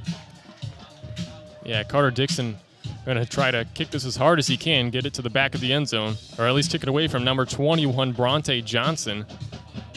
Dixon was a little shaken up after the punt or return for a touchdown. He was limping off the field, so we'll see if that has an impact on anything. Yeah, both teams' offenses have heated up. Well, I should say special teams for Northside has heated up. And another scenario where we could have a big return for the Legends. Bronte Johnson in the red sleeves in the middle, near the R of the Spartans in the end zone. Kickoff, low one. Kick to him again, Bronte Johnson. Can he have another touchdown? Across the 25, 30, flag thrown and pushed out of bounds as pushing match between Johnson and couldn't tell who that was on Homestead. Is that maybe Smith? Yeah, Desmond Smith in there. 2 flags thrown there. So Northside will start around the 30, holding against the Legends.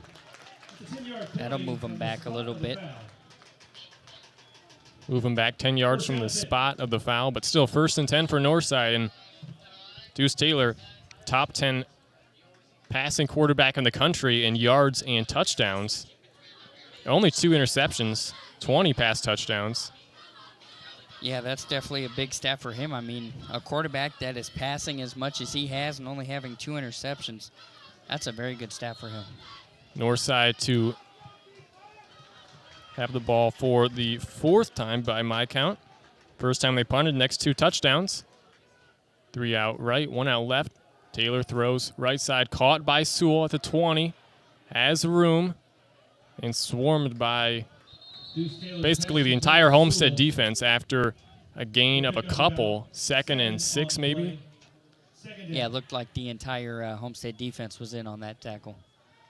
Another short, or not another, but a short pass there from Northside, getting some positive yards out of it. 2nd and 3. Good pickup there actually for Northside. Yeah, a bit more than I originally saw. So yeah, Northside able to keep pushing. Only 3 yards away from the first down on their own 26. Tie game, 8:20 left in the second. Handoff up the middle. First down. And that, is that Ronald Collins, not the running back. That's Lambert, but Collins, a receiver, able to get the first down for Northside. They're definitely quick.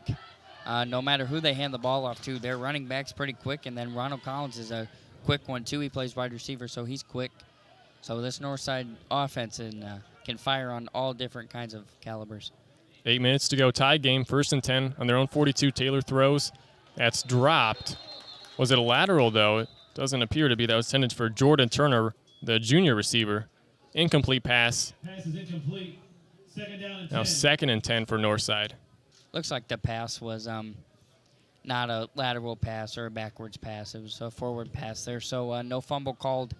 2nd down and 10 here. Homestead wants to get this Northside Legends offense off the field because they want to get back up. A tie game does not sit well with Homestead. 2nd and 10 from their own 42. Turner in motion. Hand off to Collins again. Dives forward for 3. Now 3rd and 7. 3-yard pickup, 3rd down. Andrew Bayer, one of the players in the tackle for Homestead. Brings up a 3rd down here for Homestead. Homestead, they want to get a stop here. They want to get their offense back out on the field. So this is a big play for Homestead's defense. 7:30 to go before halftime. 3rd and 7 for Northside. Tied at 14. Homestead crowd getting into it here. Students allowed for the first time this season. Nice to hear at Homestead. Turner in motion. Taylor throws it to Turner. He immediately falls down. That's going to be nowhere near the first down. Actually, a loss of a couple. Ref throw a flag on that one? Ref's out there blowing the whistle. I didn't know if he called something or not. Doesn't look like it. Fourth down. I think Kohrman went and couldn't tell who it was. The Northside player, they got into it, but nothing called. Just a warning, probably. So fourth down here.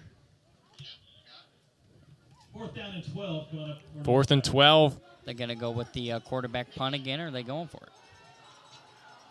Not sure. We'll have to see. I don't know. This is a different formation. Well, no, he stepped back. They're going to punt it. Taylor, it's a high punt. Not much distance. Bounces at the 48, and that's where Homestead will get it. So very good field position again for Homestead. I don't know if Northside, I mean, I saw the punt that they had last week at the beginning of the game against Lures went back for a touchdown. So maybe they don't have a trusted punter on their team, so they just do it with the quarterback. But another great start for Homestead for field positioning-wise. Tied at 14, so Homestead will get the ball now for the 4th time. First time they got it, turnover on downs. Second time, 16-yard Kistler receiving touchdown. Next time, Chambers 19-yard receiving touchdown. Now for the 4th time out in the field, the Homestead offense. 1st and 10 on the 47. Hand off to Siddharth, runs around the left side of the field, the far side, and brought out of bounds after a gain of 4 or 5 on 1st and 10. So 2nd and 5 for Homestead. Yeah, good start for Homestead, picking up 5 yards, getting something going here, getting the ball across midfield. So Homestead's looking to keep that going. 6 minutes left. Gage Sparrow runs out in the field for Luke Palmer. The slot receiver is Sparrow. 3 out right, 1 out left. 2nd and 5. Ball snap. Ormsby finds Kistler complete and can't get anything. Gain of maybe 1, but not much there. 3rd and about 5. Right idea, though, on that play, though. That play has worked. Jared Kistler's been able to pick up yards off that, but that time he got tripped up. So no gain there for Homestead on that one. Still no Braden Hardwick out there for Homestead. Went out with an injury a little bit earlier. Siddharth, the backup in. 3rd and 5. Back to throw is Ormsby. Keeps it himself. Cross 35 and now the 40. First down, Evan Ormsby on the ground, picking up the first down for Homestead. Evan Ormsby not afraid to take a hit. Saw right there, he's not afraid to run somebody over if he has to get a first down. Evan's definitely a quarterback for sure. 1st and 10 from Northside's 40, tied at 14 between Homestead and Northside. 5:06 to go before halftime. Northside led 7-0 after the first quarter. Timeout called by Northside. And a timeout is called by Northside. So tied at 14. We'll be right back after this. What limits you? Too small, too old, insecure, broken. You have no limits.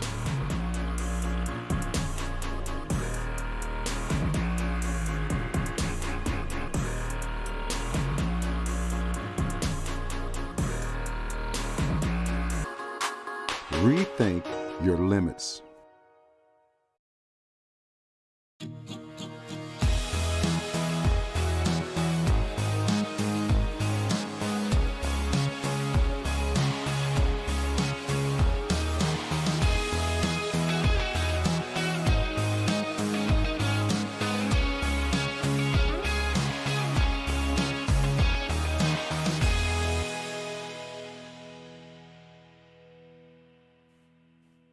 First and 10 now for Homestead. Ormsby back to throw. Finds Kistler again. Across the 35. He has room now. 30. First down for Homestead. Pickup for Jerry Kistler out of the Northside timeout. There's that same short pass to Jared Kistler. So that's a very good play, and they've got a couple first downs out of it. So we'll see them running that play, I'm sure. First and 10 from Northside's 28. Tied at 14. Under 5 minutes now before halftime. Hand off to Siddharth, the backup running back across the 20. Northside tries to strip the ball out. as Siddharth a couple yards short of the first down, bring up second and about 2 or 3 for Homestead. Siddharth coming in as the backup running back, and he's doing his job. I mean, he's doing what they're asking him to do. He's getting yards. He's hanging on to the ball, so he's definitely doing a good job. Tied at 14. Hardwick still on the sidelines. Doesn't have his helmet on for Homestead. Siddharth is backup out there to either side. 2nd and 2 from Northside's 20. Tied at 14, 4 minutes left. And up to Siddharth again. Across the 15, and he's hit hard, but that's going to be enough for the first down. 6-yard pickup, first down. Yeah, Gain of 6. what more can be said about what Nick Siddharth's doing right now? I mean, coming into a tough spot, I mean, you never know if you're going in, and he's doing a good job getting another first down. Homestead looking to take the lead for the first time this game. 14 apiece, 3:45 before halftime. Spartans on the north side, 14, facing a 1st and 10 to either side. Ball snap, back to throws. Ormsby fires to the end zone to Kistler. Off his hands, incomplete. 2nd and 10. Incomplete intended for Kistler. Tough break there for Homestead. Jared Kistler not able to gain control. Throw maybe on that one, so brings up 2nd down and 10. Not too sure what they're going to do here. 2nd down and 10, 3 minutes and 30 seconds left. Homestead does get the ball to start the second half. 2nd and 10 from Northside's 14. Kistler Sparrow on the right. Ball snap back to throws. Ormsby complete to Chambers. Gets around the defender but tripped up. Michael Dye with the tackle for Northside. It's going to be close to the first down. I'd say he got it. Yeah, that ref was lined up in front of the down marker. So 1st and goal here. Homestead from the 4. So Homestead can just really run the clock down now. Don't really want Northside to get the ball again with how powerful they've been. Palmer in his H-back. Siddharth the running back. Kistler out right. Anderson out left. 1st and goal from the 4. Hand off to Siddharth. Up the middle. Touchdown, Nick Siddharth. The first touchdown run of the season for him. He's got to be feeling good about that. He's a senior. He gets his opportunity, gets his first touchdown of the year, putting Homestead up. Homestead's back up on top in this game. They got 6 more points. See what Joe Dugan does here on the PAT. If he connects, Homestead's up by a touchdown. Don't have it in front of me, but I believe that is probably his first touchdown in his career on the varsity level, Nick Siddharth. Yeah, last year he played quarterback. He was the backup quarterback. This is his first year stepping in at running back. Dugan, PAT. It's up, not blocked. And good, Joe Dugan, 3 of 3 on PAT so far this game. And Homestead now up 21-14. 3:10 to go after the Nick Siddharth 4-yard rush touchdown.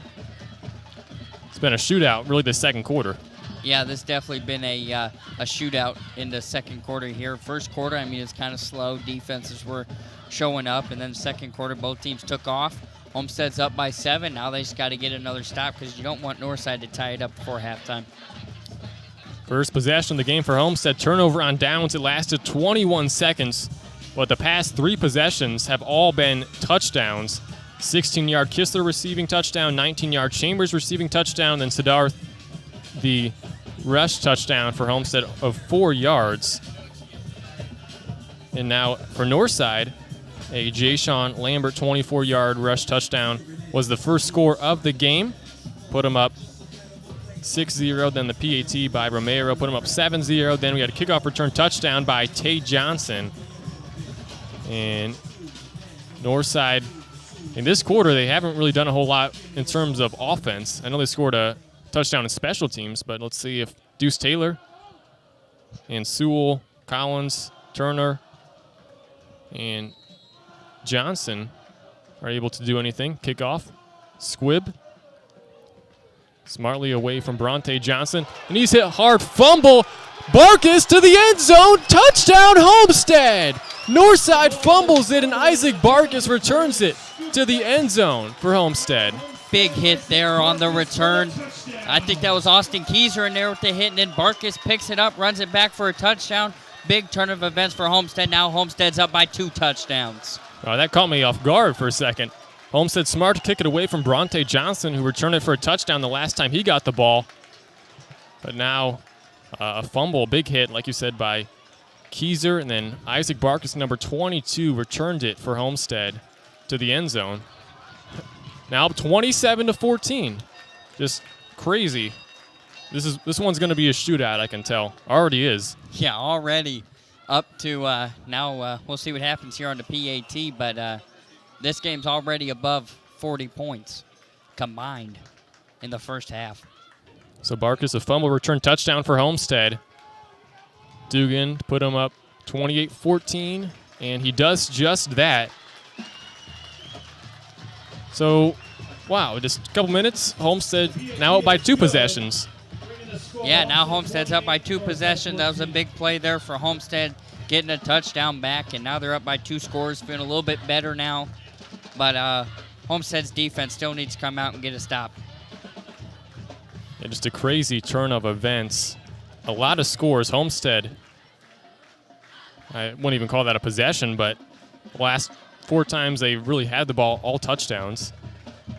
So both teams have had a special teams touchdown. Don't see that a lot. Haven't seen it really the entire season, at least from the games we've watched at Homestead. Yeah, but if we were going to see it in a game, I think this would be the game. You know, 2 high-scoring teams. Like I said, above 40 points already in this game. So, like I said, it's going to be a shootout. That was just the 9th turnover of the season for Northside. Their 7th fumble lost. So I said Taylor only 2 picks on the season, so they don't really turn it over in the air. But numerous turnovers when they can't hold on to the ball. And now we're in another situation where Carter Dixon is kicking off, trying to avoid kicking it to Bronte Johnson, number 21 in the red sleeves for Northside, near the 10-yard line now. He returned it for a touchdown towards the start of the second quarter. 28-14 Homestead up. Another low one. Returned about the 25-yard line. That's Sewell, and he's brought down by Austin Keyser of Homestead about the 28-yard line. So the Northside offense back on the field again. Austin Keyser's out there flying around. He just caused that fumble that was returned for a touchdown there on the kickoff, and now he went flying around to catch up to the returner and got a tackle. Austin Keyser's having a great night standing out. 28-14, Homestead on top, but Northside's offense needing to make some big plays if they want to get back on this one. Like we said, Homestead to get the ball to start the second half. 1st and 10 on their own 29. Taylor back to throw for the Legends across the left side of the field. Incomplete. That was intended for Tay Johnson, number 21. Yeah, Deuce trying to get, a big gain there for Northside, but wasn't able to connect to the wide receiver there for a pass. Brings up 2nd down. 2-minute offense here for Northside, trying to get on the board before half. Big play for the Homestead defense coming up. 2nd and 10 for Northside. Play action. Back to throw as Taylor scrambles to his left side. Throws it complete. Tay Johnson at midfield, 1st down, and finally brought down. Is that waiting for that player to turn around? Looked like, I think it was Ryan Burton, wasn't it? Maybe. Yeah, so that's Ryan Burton. Yeah, Ryan Burton in there on that tackle there. But Northside, for them picking up a 1st down, they're trying to get some points up on the board and not take too much time off the clock. 1st and 10 from the 47. Hand off to Collins. Up the middle. 1st down and a whole lot. Pushed out of bounds by Desmond Smith. So a big gain for Northside, and they're moving the chains, getting close to the end zone.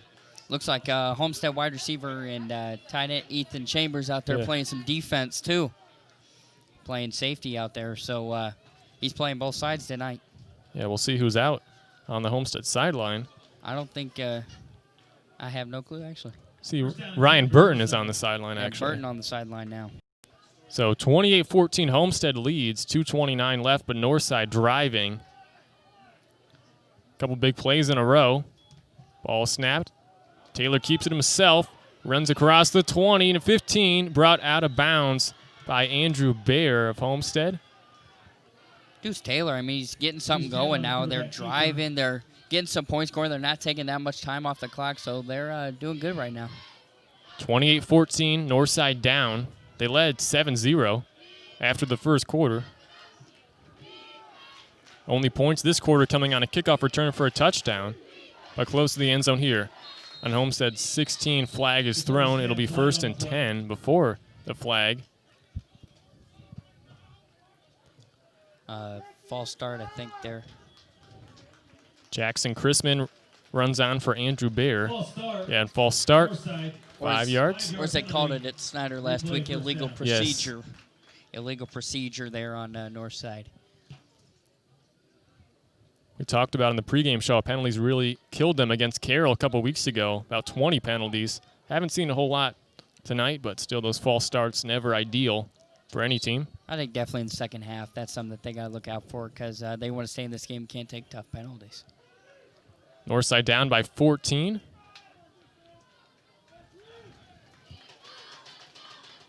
First and 15 on Homestead's 21. Back to throw is Taylor.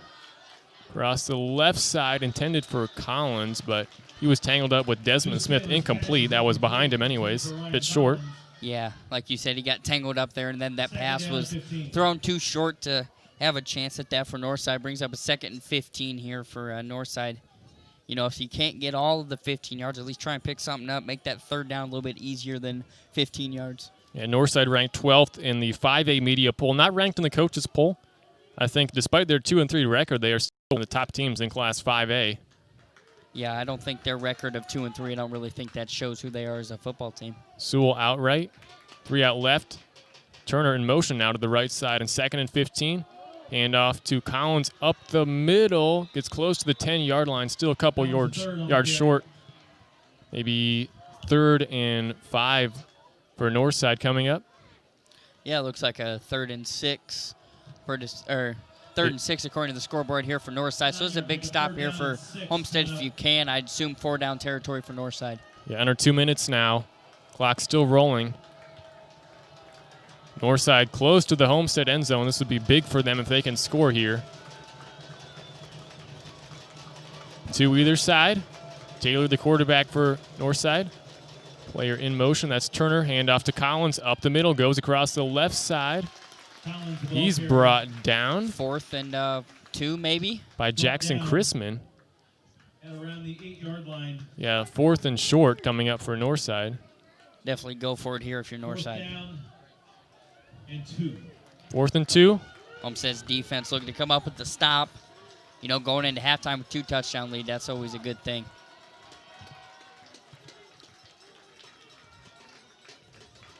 Clock ticking down. Northside letting it tick down to 1 minute now. 10 on the play clock. To either side. Taylor, the quarterback. Timeout, Northside. And timeout is called by the Northside Legends. So they're getting closer to the end zone. You got to believe that they're over there trying to draw something up. You know, 4th and short here, 4th and 2. So you don't need a big gain. Maybe look to hand the ball off, maybe, or something like that. Yeah, they're led by quarterback Deuce Taylor, who's ranked as the 26th best senior in Indiana on 24/7 Sports. He's racking up the offers. Yeah, got very good stats here, too. So he's definitely a quality player for Northside. Northside 2-3 on the season. Let's take a look at their schedule during this timeout. They trail by 14, under a minute to go on Homestead's 8-yard line. 2 yards away from the first down marker, but they opened with a 30-point win against Snyder, then lost by 13 against Dwenger. They lost 76-48 at Carroll. They beat Wayne after a slow first half a couple weeks ago, 49-22, and then last week, and obviously emotions were high, and it was understandable, tough to play for Northside, but they fell a bit short as they're back out again this week at Homestead. A really tough schedule, and we just talk about pretty much every team has a tough schedule in the SAC. It's so deep this year. There's so many teams getting upset wins. Yeah, I mean, every team's coming out getting wins. There's no winless teams in the SAC. I think that's a good thing for the conference. A lot more fun to follow. 4th and 2 for Northside. Taylor throws right side. Complete. Caught by Turner. And he's stopped short. Cole Etchison in there. Yeah, Cole Etchison in there on that tackle. Good stop there for the Homestead defense. Homestead offense comes out, 50 seconds left. Not too sure if they're going to look to move the ball or maybe just take a knee. You get the ball after halftime. Yeah, I think if you're Homestead, so close to potential disaster in the north side, or I guess their own end zone, on the 8-yard line, I think you just take a knee here. Don't want to risk anything. Like you said, get the ball to start the second half. Yeah, like you said there, I mean, they're so close to anything can happen, a bad snap or something like that. So I don't think you try to do too much here. Just kneel it. It looks like that's their formation. So Homestead, very good second quarter after they were down 7-0. So Ormsby takes the knee, clock ticking down to 41 seconds. So Homestead will have to run one more play. But yeah, Homestead, they looked out of sorts in that first quarter, but 28 second quarter points to Northside 7, which was scored on a kickoff return touchdown. So the Homestead defense shut the Northside offense out in the second quarter. Yeah, it was a very good pickup from first quarter to second quarter for the Homestead defense, getting a shutout there. So they got the momentum going right now. Clock ticking down, 13 seconds. 28-14. Homestead leads after 2 quarters of play. And we're going to take a quick break, then come back and break down what we saw in the first half for each team and what to expect for the final 24 minutes of game time. Stay tuned. You're listening to the Homestead Football on the Point 91 FM.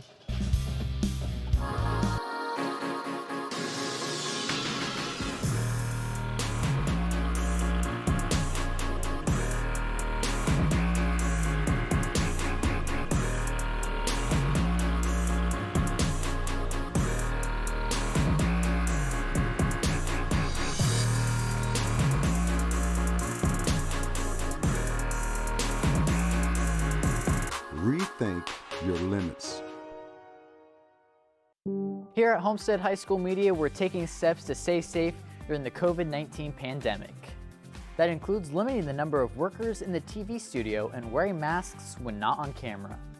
We also socially distance our anchors each week at the news desk.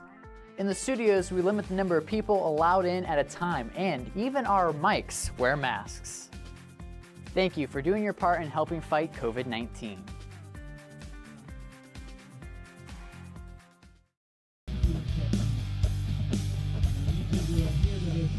And now, let's head back out to the stadium for more Homestead Spartan football, right here on the Point 91 FM.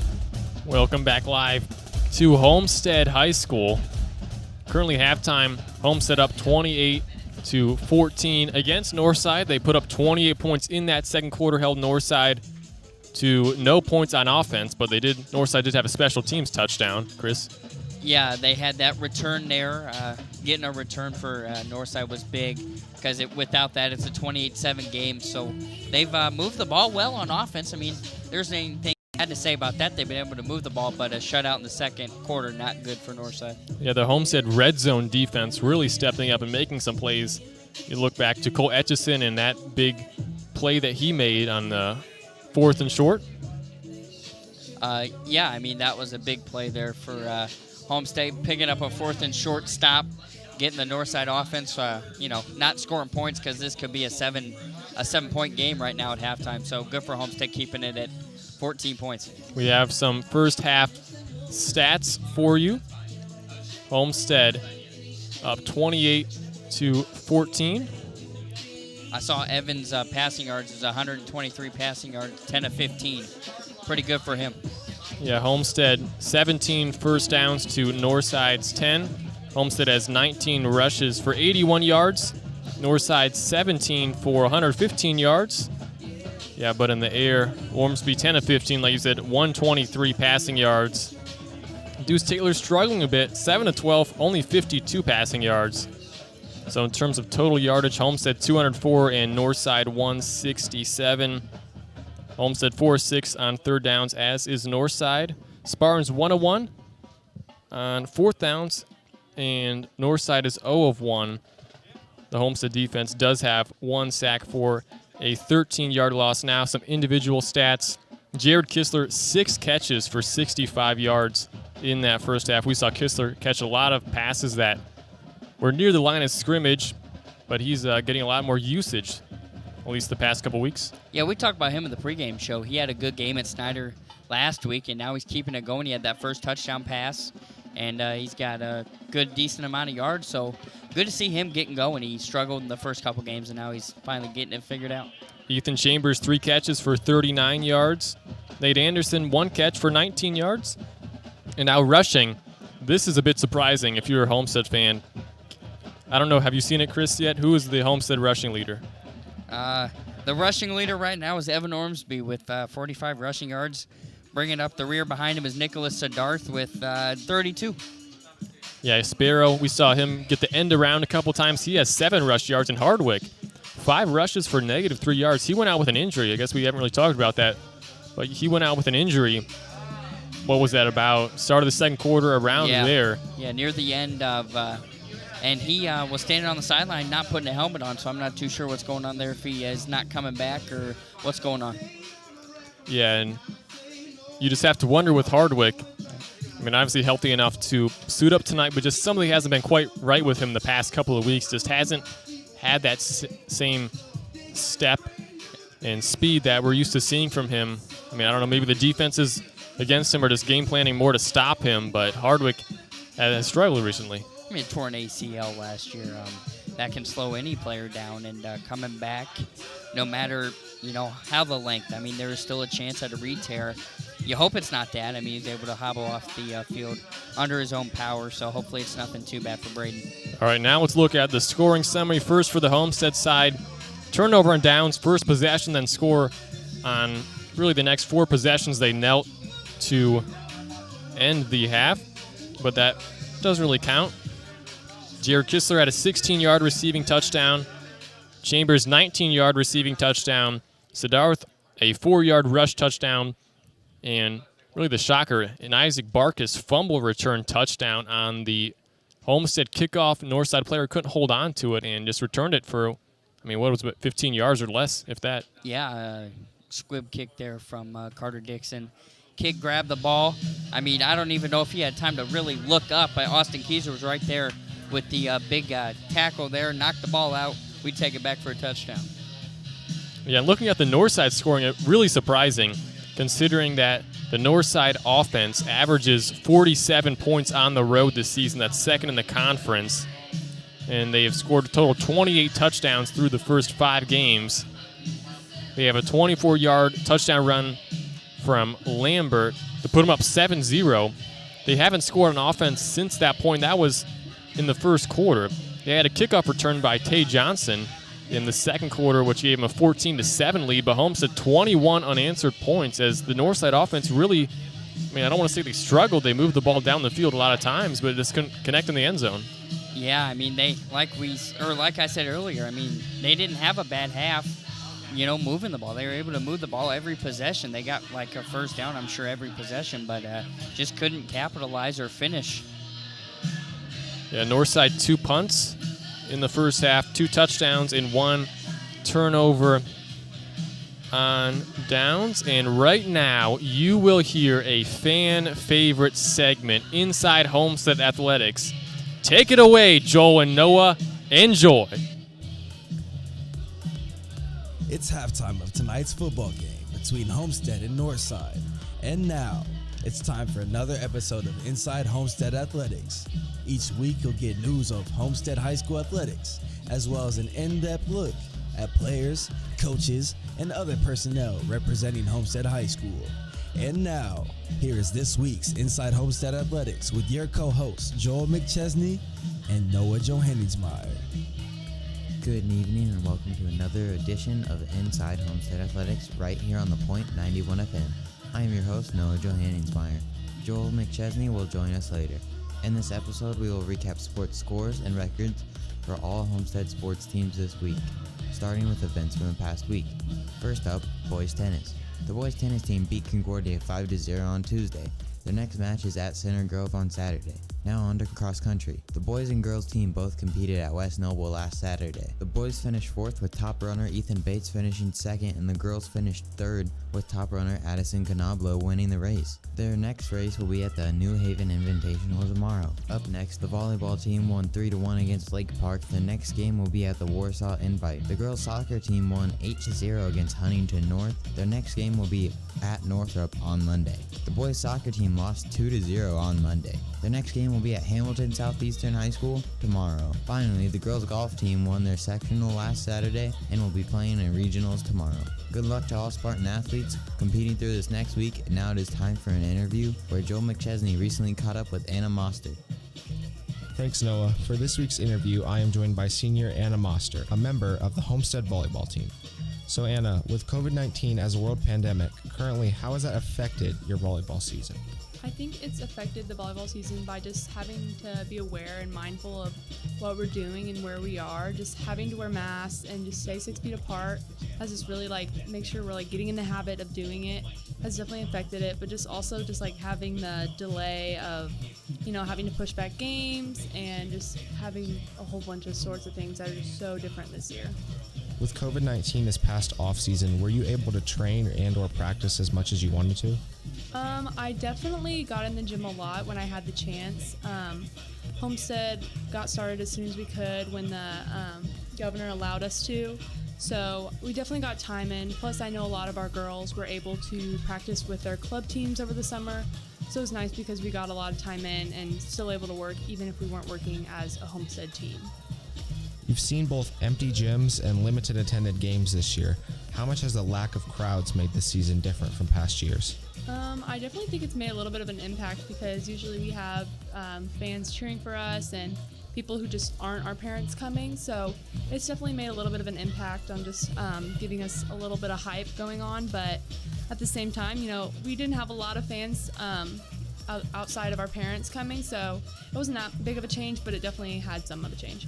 Obviously, volleyball is a team sport, so could you talk about some of the team goals for this season? Yeah, our team goal this year is definitely to make it through sectionals and on to regionals. Last year, we finally got a sectional title after about 5 years, so it was really nice, and I think we're definitely aiming for that again. And just overall improve our score and just get a overall winning record. Do you have any personal goals for this season? I know this year I'm definitely trying to win most kills and just get a really high hitting percentage, but as well just increase my vertical and get stronger as I do every year. Do you have a favorite volleyball player or someone you looked up to growing up that turned you onto the sport? I'm definitely a big IU fan, so watching the Big Ten games and just watching them compete, I've always just been a big fan of a lot of the IU outside players. Those girls are big, being able to play at the Big Ten level. So just being able to watch them, I've always just loved how they play and how competitive and big they are. So it's just definitely people I've looked up to as I've grown up. Next week you have a busy schedule, but there's a huge matchup against Carroll on Thursday. What's it like playing a game against your rivals up north? It's definitely a big game, and we're ready for it, but it's not going to be an easy one, that's for sure. I know Coach Holtzclaw is really pushing us to improve our back row game and also being able to finish the ball and get done in one play, but it definitely won't be an easy game, but we are really ready and excited to play. Do you have any aspirations of playing at the collegiate level or have any idea what your plans are for next year? Yeah, I definitely plan on playing in college. Still trying to figure out where I'm going to go with the NCAA pausing just playing time. It's really hard to get on campus right now with a lot of D1s. But I definitely have a lot of colleges looking at me and we're talking to with a couple offers. So we're really happy and just I'm ready to play in the collegiate level. What does the team have to improve on between now and postseason to play and win sectionals again this year? Definitely just being able to finish the ball, hitting the ball well, and just being able to complete plays quickly and just being able to get on runs without having the team getting any points is definitely one of our big goals. And just keep working on serving to limit our serving errors. Well, that's all the questions we have for you, Anna. Thank you for your time. And now let's send it back to Noah for a wrap-up of this week's Inside Homestead of Athletics. This has been another episode of Inside Homestead Athletics. I'm your host, Noah Johanningsmeyer. On behalf of Joel McChesney and myself, thank you for listening. Be sure to join us next week at halftime of Friday night's football game against Carroll for another episode of Inside Homestead Athletics.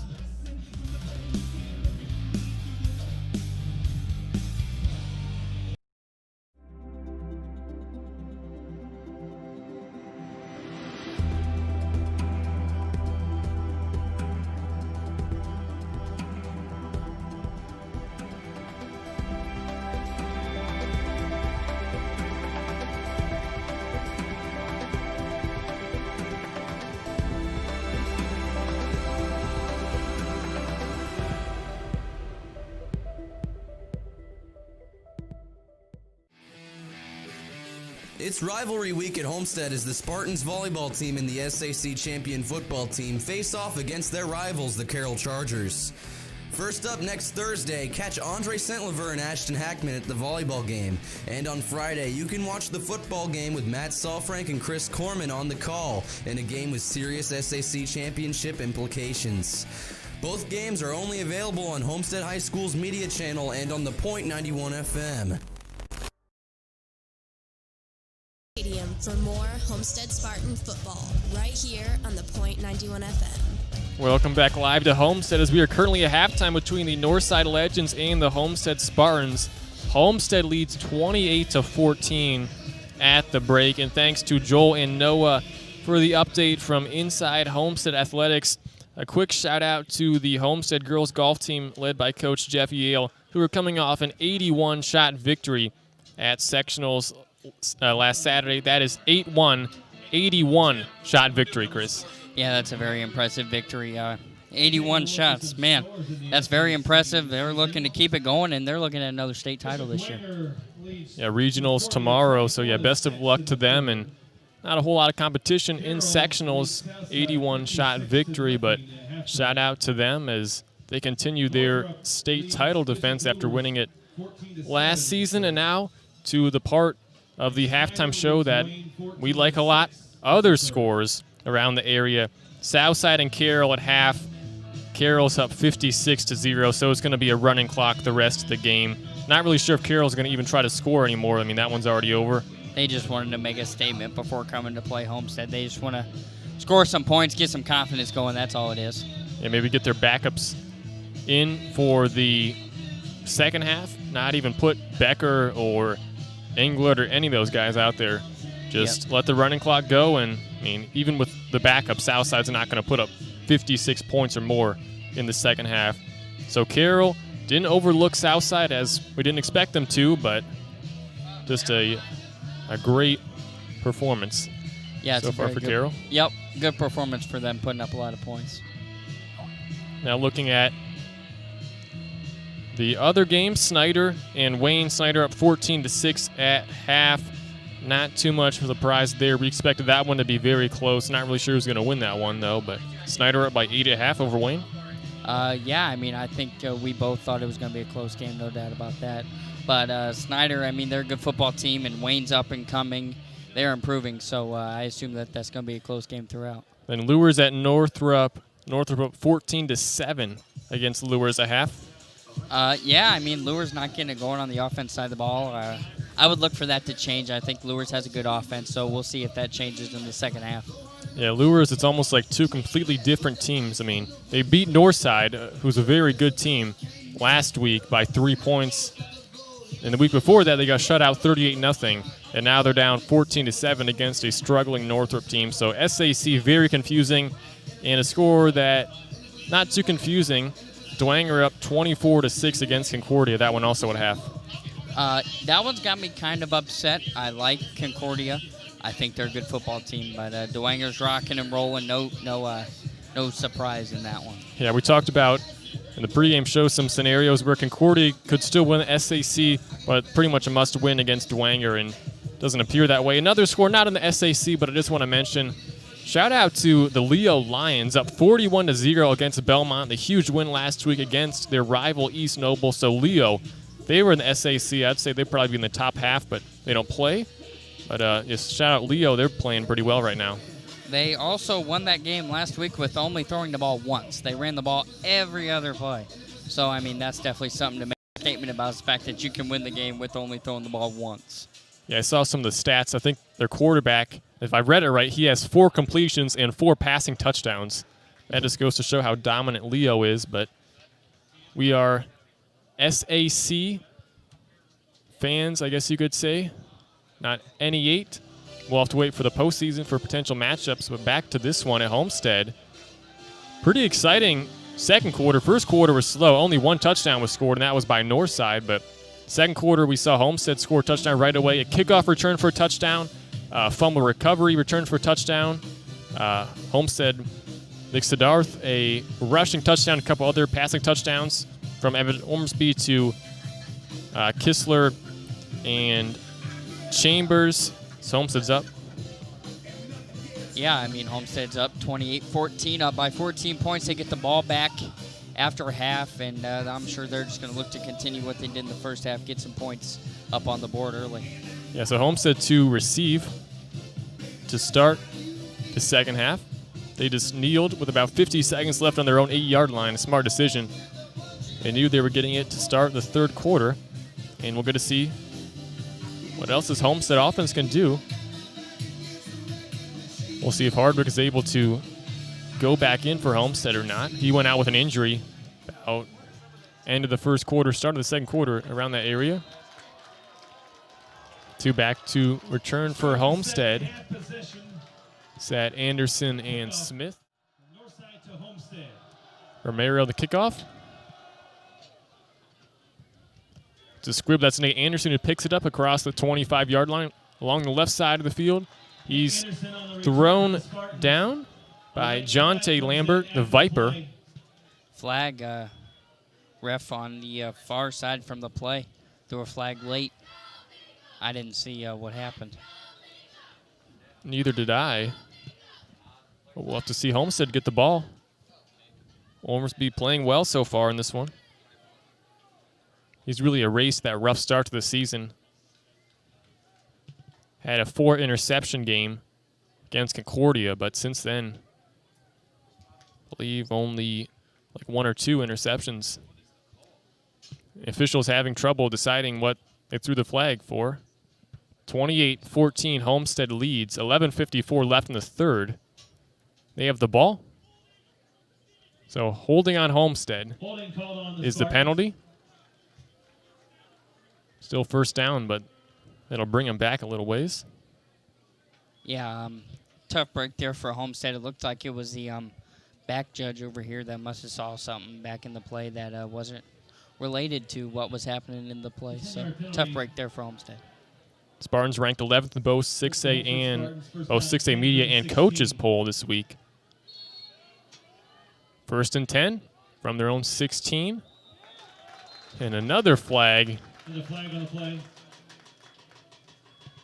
It's Northside, now it appears, and that is what it is. The Legends, 5-yard penalty, replay, first down.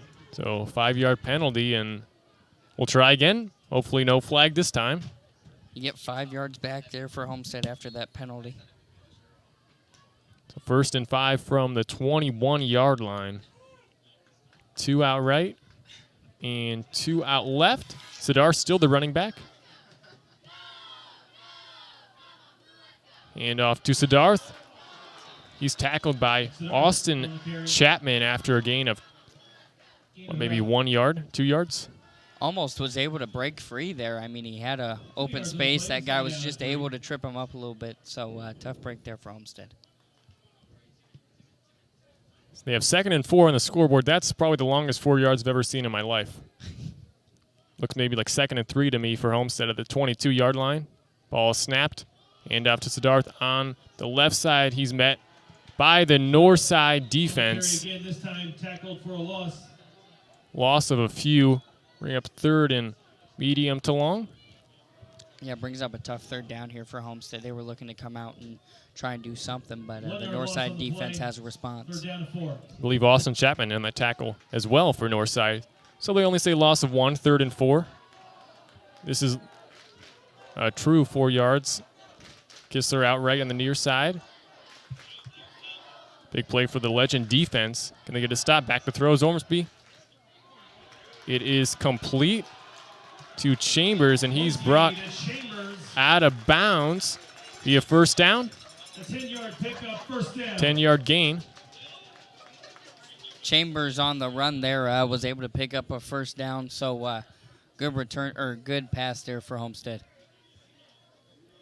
A big pickup on third and short would have been tough for Homestead to go 3 and out to start this third quarter, but keep the chains moving. 10:31 left. In the third, they lead 28-14 against Northside. 1st and 10 on their own 33. Kistler outright. Siddharth, the backup running back in the backfield. Hardwick still out. 2 on the left side. Ball snap, back to throw is Ormsby. Looks deep, throws across the center of the field, has Sparrow. Did he hold on to it?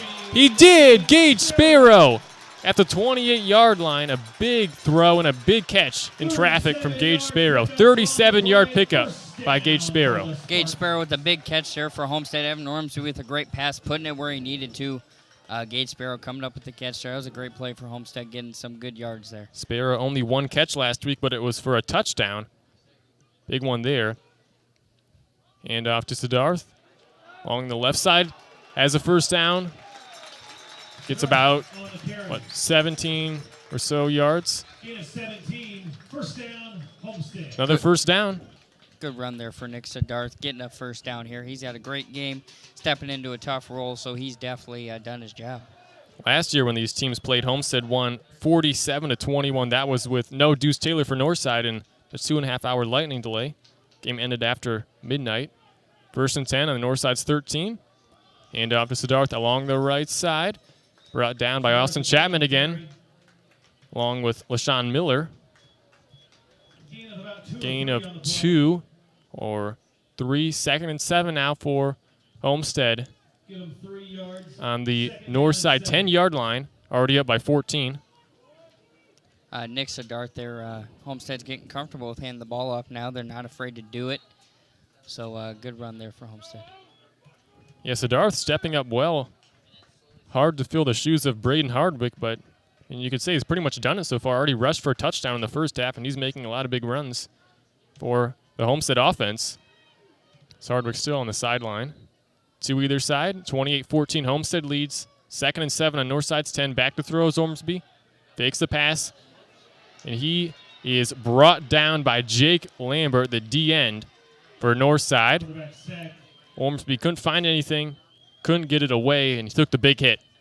Yeah, definitely a big hit there from Northside, collapsing on the Homestead O-line.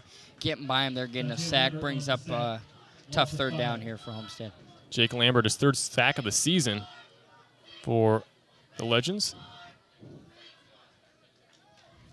Correction, loss of 8, 3rd down and 15. 3rd and 15. Loss of 8 on the sack. Ormsby hits it hard, throws it, deflect in the air, and caught! Ethan Chambers off the deflection, touchdown. 18 yards out. It's a lucky pass there. Got the deflection. Ethan Chambers with the catch, able to maintain it. Touchdown, Homestead. Homestead's up by 3 touchdowns now. It's a great pass and catch there for Homestead. A little bit of a lucky bounce there, but good catch there for Ethan Chambers being able to maintain it. Chambers' 2nd receiving touchdown of the game and 3rd overall in the season. Dugan the PAT. It's up and good. 35-14. Homestead on top now. Yeah, very good. Very good start for Homestead coming out. Backed up a couple times, able to get a touchdown. Now up by 3 touchdowns. Feeling a little bit better. Homestead's defense going to come out and do their job, if hopefully for Homestead. Yeah, the defense really shut down Deuce Taylor. 7-12. Something like 52 passing yards. No passing touchdowns in the first half for one of the best quarterbacks statistically in the country and state. We talked about how he's top 10 in the United States in passing touchdowns and passing yards. But so far, the Homestead defense has really held him in check, and he's not able to get much as now Homestead. They were down 14-7 at one point, as Northside has not scored on offense since the first quarter. Yeah, Northside was, struggling on offense in that second quarter. wasn't able to put any points up. Homestead's defense is tough. They've proven that already. So having a shutout in the second quarter, Homestead's defense got to be happy about that, see what they can't do here. Yeah, Homestead's offense at home, they averaged 28 points per game, and with that touchdown in PAT, now at 35. So the offense going above the season average. This is actually the score that they had in overtime against Bishop Dwenger, so that's added time especially. So Homestead offense is flying around tonight. Fourth game in a row, Homestead has scored in the 30s after putting up 32 total, or 28 total the first two games. Kick is returned at the 15. Bronte Johnson runs around the right side. Can we see it again? Bronte Johnson brought out of bounds, flag thrown by the official on the far side from where the action was happening. But Bronte Johnson not able to get a touchdown there. You know, pretty good standards if you're expected to get a kickoff return for a touchdown. That just shows how talented he is for Northside. Yeah, he was able to bounce outside there and almost had the breakthrough. I mean, he almost, if he'd have kept going, you know, could have been a touchdown. That was actually the last touchdown that Northside scored. Kickoff return touchdown by Bronte Johnson. Illegal block in the back. Illegal block in the back against Northside. Penalty. This is when the penalties are starting to pile up for the Legends. Something that they really can't afford if they want to come back on this one, down 35-14, 8:22 left in the third quarter with the ball. It's a 10-yard penalty. Only a 10-yard penalty. Play. First down and 10 for the Legends. So first and 10 for Northside. Still, that's a pretty good return by Bronte Johnson. Yeah, very good return there. First and 10 for the Legends. 3 out left, 1 out right. Taylor, the quarterback, the backfield. Ball snapped back to throw. Deuce Taylor has plenty of time. Runs to the right side, keeps it himself, and goes out of bounds. Gain of 2. It'll bring up 2nd and 8 for the Northside offense. Yeah, I mean, Northside was trying to get something going there. Deuce Taylor had to take it himself, so brings up a second down here, 2nd and 10. No gain there for Northside. Homestead's defense is still hanging strong. And as he was going out of bounds, I saw number haven't seen a whole lot tonight. Trey Kreener, he had a big game last week. Don't think we said his name at all in the first half. He had like 2 tackles maybe in the first half. 2nd and 10 for the Legends. Down by 21. Taylor blitzed, has to roll outside the pocket, complete Bronte Johnson, but a flag is thrown. It'll be good enough for a first down. We'll see what the flag is. It's funny to me the flag was thrown on the opposite side of where the action was happening. That's the second time in a row it's happened for the Legends. So it's weird that the official near the play doesn't throw that. But that's how it always happens in football. That's how it always seems to happen. It's always the ref farthest away that throws it. 35-14, Homestead on top. Really turned things around. They were down 14-7, 28 unanswered. Looks like a hold. Against Homestead. Holding on Homestead. So the Spartans don't have too many penalties so far in this game, but one right there. Seems to be a lot of confusion going on with every call. The refs have to talk about it. So refs coming together, having conversations after every penalty flag. Northside picks up the first down there and more now. And when you look at this Homestead defense, they're 5th in Class 6A scoring average, only behind, listen to these teams, number 1 Center Grove, number 2 Brownsburg, number 3 Maryville, and just one of the great programs in Indiana history, Warren Central. So the Homestead defense, one of the best. Penalty was declined. Johnson with the first down after the penalty declined by the Legends after the Homestead penalty. Homestead has proven this year that their defense is one of the best in the state, definitely. Not giving up a whole lot of points. Yeah, on the road, only give up just about 5, but at home they give up about 29.5 on 1st and 10. Throw to Johnson, and he's tackled immediately. Yeah, Ryan Burton. Tackle for loss as Ryan Burton last week against Snyder, 3 total tackles. His second tackle for loss on the season. I like to see Ryan Burton in there getting that tackle. His name, have been saying his name a lot, so it is good to see him getting going. Ryan Burton, definitely one of the senior leaders on this team. Yeah, one of the players with the most experience on this Homestead roster. Has really got a ton of playing time, even as an underclassman on the varsity level.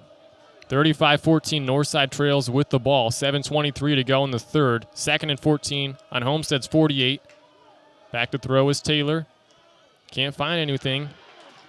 Runs around some Homestead linemen. Deuce Taylor just throws it deep. Deflected, incomplete. That was dangerous. But incomplete. Deflected and incomplete. As brings up 3rd and 14 now for Northside. Desperation pass there for sure by Deuce Taylor. I mean, couldn't find anything. Didn't know he was going to throw the ball, so he just chucked it up. No completion there. Homestead's defense able to bat it down. Brings up a 3rd down and long here for Northside. Yeah, the pass was intended for Collins. Yeah, now 3rd and 14 on Homestead's 48, and the Legends, I mean, still plenty of time left in this game, but it might be 4-down territory right here. Down 21 right now. Yeah, I could see it. 2 out left, 2 out right. Running back on the backfield alongside Taylor, the quarterback. Flag is thrown. Before the snap, flag on the play. For the snap. Delay of game. It's a 5-yard penalty. Like we said, penalties is a big thing for Northside, and they got to clean that up in the second half, and now they've taken a couple bad penalties here. Yeah, this Northside team just has so much talent on the field, but penalties against Carroll, and like tonight, have really, I don't want to say cost them the game because the offense has been struggling a little bit, but penalties certainly haven't helped. Now 3rd and 19 for Northside on their own 47, down by 21. Taylor back to throw, plenty of time, just throws it deep. Has a man on the far side, and that's caught. Couldn't tell, but Jordan Turner, the catch for Northside. Called in by Jordan Turner. That's a big play. 3rd and 19, and Deuce Taylor able to make the throw for Northside and pick up the 1st down. And it was a great catch as well for Jordan Turner, who had 2 receiving touchdowns last week against Bishop Luers. Looked like maybe a bit of a push off there, not much, but a little bit of a push off there. Able to catch the ball, though, so good pass there from Deuce Taylor. Taylor handoff to Collins. He's brought down after a couple by Carter Cronenwet. Homestead. 2nd and 8. 2-yard pickup for the Legends. Carter Cronenwet, another senior on the defense here. Homestead's defense has a lot of senior experience on it, and he's one of them. So good tackle for him getting in there.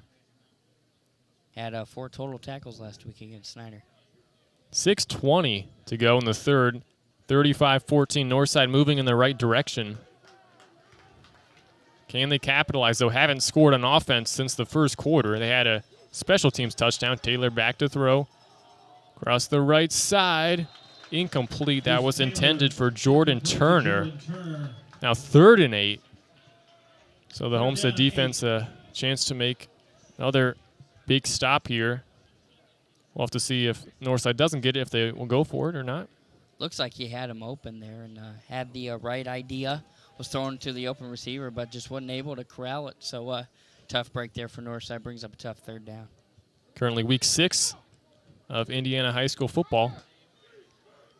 Didn't even know if there was going to be a season a couple months ago, but very nice to actually have some games being played, and we're able to broadcast them. 3rd and 8 now. Taylor rolls out to the right side. Throws complete. Has a man, Bronte Johnson. That's a 1st down. Gain of maybe, 17? Something like that. 1st down. That's a big throw by Deuce Taylor. He's playing much better in this 3rd quarter. Yeah, he's definitely come out playing, better, like you said. Coming out playing with the purpose. Picking up these 3rd downs that could easily end the drives. He's able to make some tough passes. Yeah, a lot of 3rd and longs that Northside has converted. And off to Collins, jumps over. Not sure if that was his teammate or defender, but Cronin wet in there on that tackle. Looked like Andrew Bear and Ryan Burton also able to get in there on that stop. So good stop there for Homestead. Brings up a 2nd down and 10 for Northside. No gain there. 2nd and 10 now. On Homestead's 10. Or this is actually 2nd and goal. A very long 2nd and goal from the 10. 35-14 Northside down, looking to score their first touchdown since really the start of the 2nd quarter with a kickoff return touchdown by Bronte Johnson. Back to throw. Taylor has a man. Deuce Taylor. Touchdown. Jordan Turner for a 10-yard touchdown. Jordan Turner with the reception for the touchdown. Now 35-20. PAT coming. That's exactly what Northside needed. Yeah, it looked like a simple slant route there. Deuce Taylor able to find him in the end zone. Definitely what Northside needed there was trying to get back in the game, getting a touchdown. You know, still got a full quarter left with 5 minutes in this one, so Northside's got to be feeling pretty good after that touchdown. So 10 yards, Deuce Taylor finds Turner for his first pass touchdown. And the PAT good by Romero. So now 35-21. So Northside still not out of it. And speaking of comebacks, we saw Lures last week against Northside make a pretty crazy comeback. They were down double digits midway through the 4th quarter, came back to win.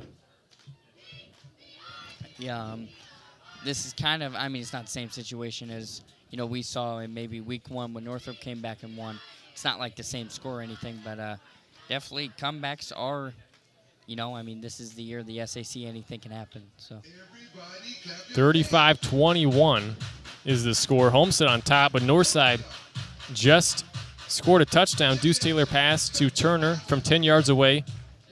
Deuce Taylor's first passing touchdown of the game and his 21st of the season. Only has 2 interceptions. Struggled in the first half, but maybe that pass touchdown sparked a Northside charge. We'll have to see what the defense comes out as for the Legends. So Northside to kick off to Homestead. Ball up in the air. Anderson catches it about the 10. Across the 20-yard line now.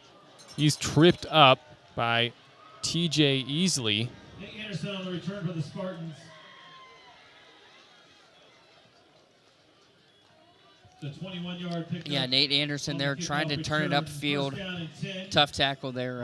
Northside getting in there after him. So Homestead starting off on the 27. 1st and 10 for the Spartans. After Northside just scored, Homestead opened this 3rd quarter with an Ethan Chambers 18-yard receiving touchdown to put them up by 21. Now only up by 14 after the last touchdown scored by Northside. 1st and 10. Ormsby throw left side caught. Anderson spins around defender still on his feet and brought down at the 48-yard line. Gain of 21. 1st down for Homestead. Yeah, a good passing catch there for Homestead right there. Nate Anderson picking up the 1st down. Getting some good yards, about 20 yards pick up. Now they're on the 47. So Homestead's offense is moving. Kistler on the right side. Sparrow in the slot. Hardwick still not out there. Siddharth, the backup. Running back is out there for Homestead. 1st and 10. Hand off to Siddharth. He has room. Gets the 1st down. Siddharth to about the 35-yard line. Gain of about 18. 1st down for Homestead. And the Spartans are moving. Nick Siddharth is doing his job tonight. He's running the ball very well. I mean, put into a tough position. I mean, no one ever thinks to come in and, you know, do what he's doing, so he's doing good. Yeah, Hardwick's still out on the sideline. Throw right side. Called by Kistler. And the defender, Michael Dietis, grabbed his leg, able to bring him down after Kistler had a gain of a couple of yards, maybe 5 yards. 2nd and 5 for Homestead coming up after the Kistler reception. Homestead's offense was moving, and now it's it's not really slowed down. They're still getting positive yards, but 2nd and 5 here for Homestead. See what they do. 3 out left, 1 out right. That's Kistler on the near side. Sparrow, Chambers, and Anderson out left. Sparrow in motion. Fake end around to him. Hand off to Siddharth along the center. He cuts to the left side, back to the center, and brought down to 25-yard line. That's enough for a first down. Gain of about 6. Nick Siddharth, the senior backup running back, gets the first down for Homestead. Yeah, first down there for Nick Siddharth, able to pick it up for Homestead. He's doing great as the backup. I mean, not much else to say. He's doing a really good job considering the circumstances.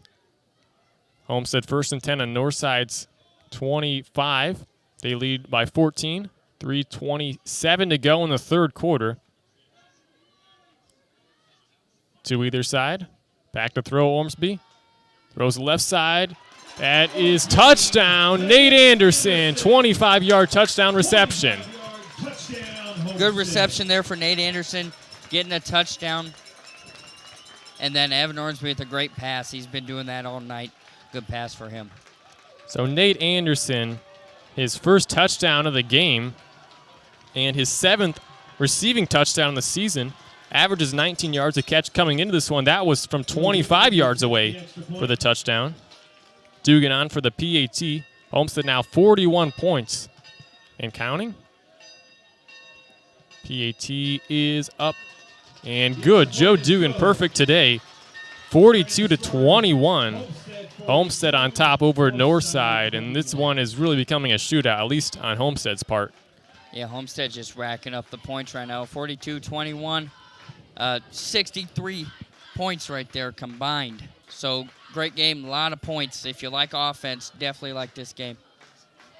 Yeah, Evan Ormsby has a lot of passing touchdowns so far this game.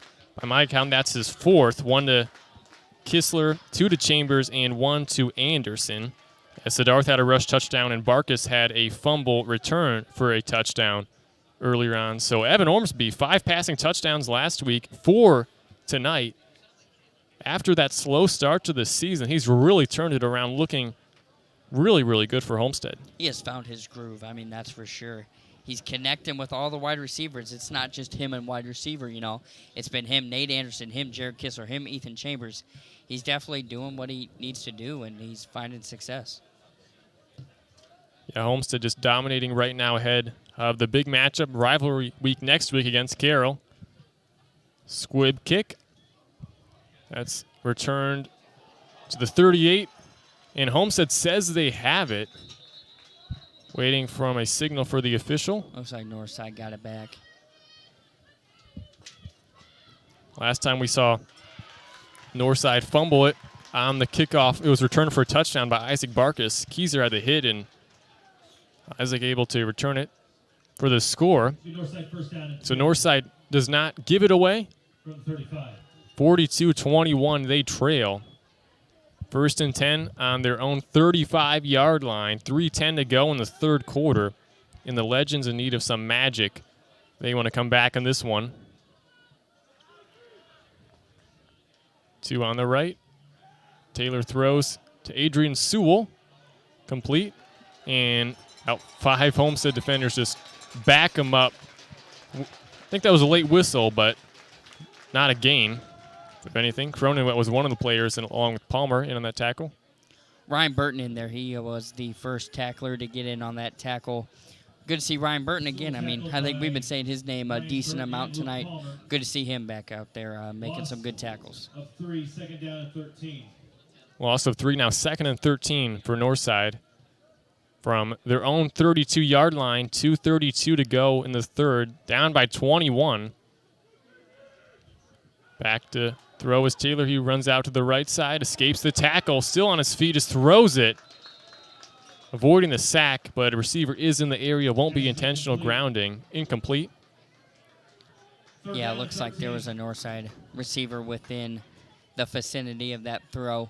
So brings up a 3rd and 13 here for Northside. The Homestead defense is doing their job right now. So, Burton, yeah. Burton and Cronenwet go to the sideline as Wagner and Chambers out on the defense for Homestead. Don't really see them a whole lot. But 3rd and 13 for Northside. down by 21 on their own 32-yard line. Taylor takes the snap, runs to the left side, chased, and a fumble. Cole Etchison hit him, and the ball went out of bounds, at least from my angle. Not a great play for Northside. The Cole Etchison, I mean, turned around and boom, hit him. I don't think they called it a fumble. I think they might have called it a pass. I mean, it looks like the ref was doing the whole forward motion. Yeah, it went out of bounds, so Homestead wouldn't have it. Right. Either way, but Northside forced a punt, and this is the first true punt we've seen with a punt formation, at least. So we've seen Deuce Taylor punt it a few times. I believe that's Romero, also the kicker.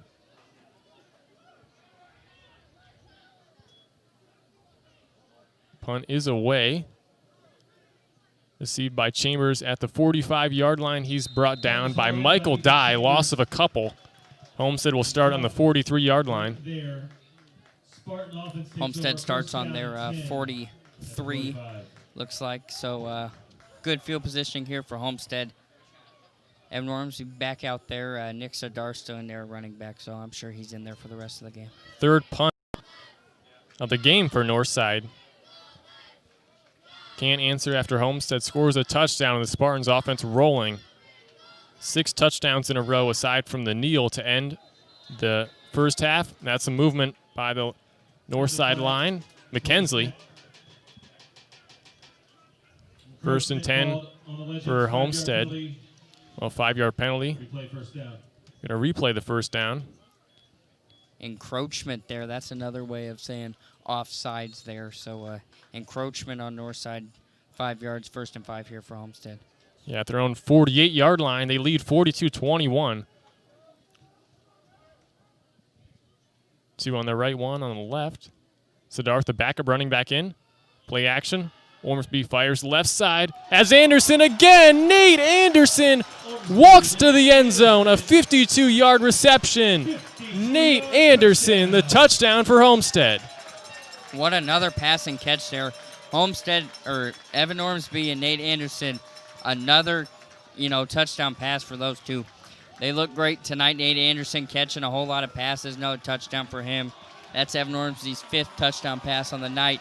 That's 10 touchdown passes in 2 games. You can't tell me Evan Ormsby has not found his groove. He is doing great. He's definitely locked in. 8th receiving touchdown of the season for Nate Anderson. His 2nd in the game.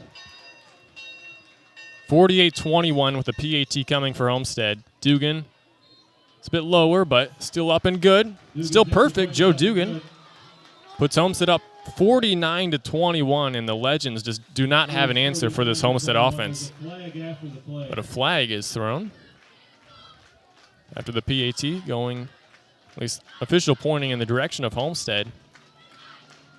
But the Spartans offense is looking really good right now, Chris. Are they going to call Zollman on something here? Unsportsmanlike called on Homestead.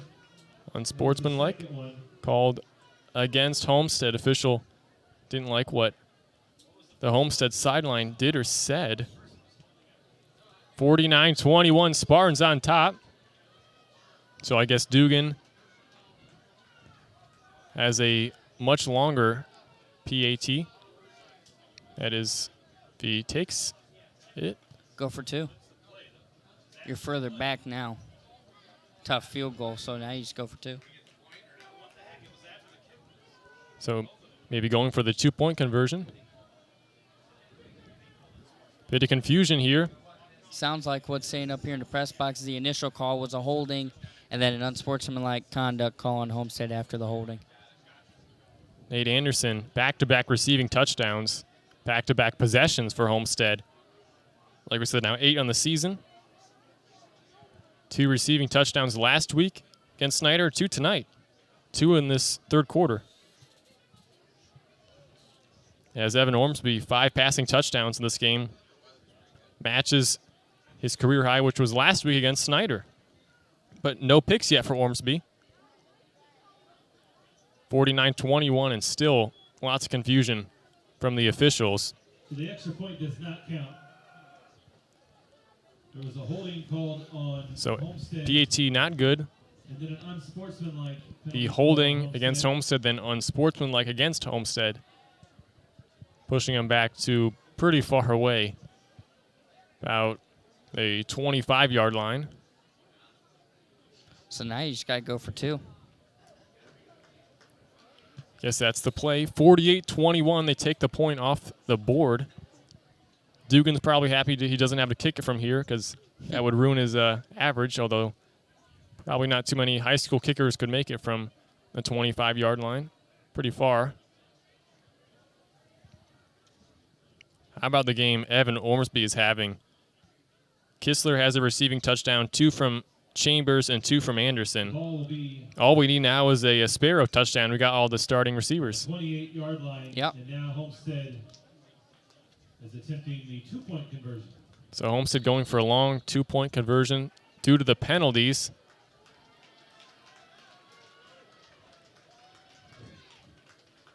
Kistler outright, Anderson out left. Back to throw is Ormsby. Throws it in the direction of Kistler, and that's over his head and the head of Michael Dye. So 48-21. 2-point conversion, no good. So Homestead will have to kick it away to Northside. Yeah, Homestead, tough break there. 2 tough penalties for Homestead. Now they got to get back out on defense, try and do something.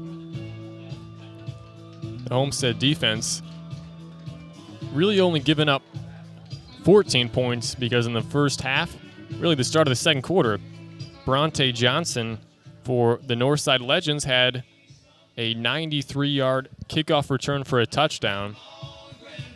But since really that point, they've only scored 1 touchdown since. That was earlier this quarter when Deuce Taylor found Jordan Turner from 10 yards away. It's been all Homestead. Not much else to say. Just Homestead looking really like the 2019 Homestead. Evan Ormsby looking a lot like Luke Goody. I mean, I don't think you could have called for a better time for Evan Ormsby to hit his stride. Homestead's coming up, toughest game next week.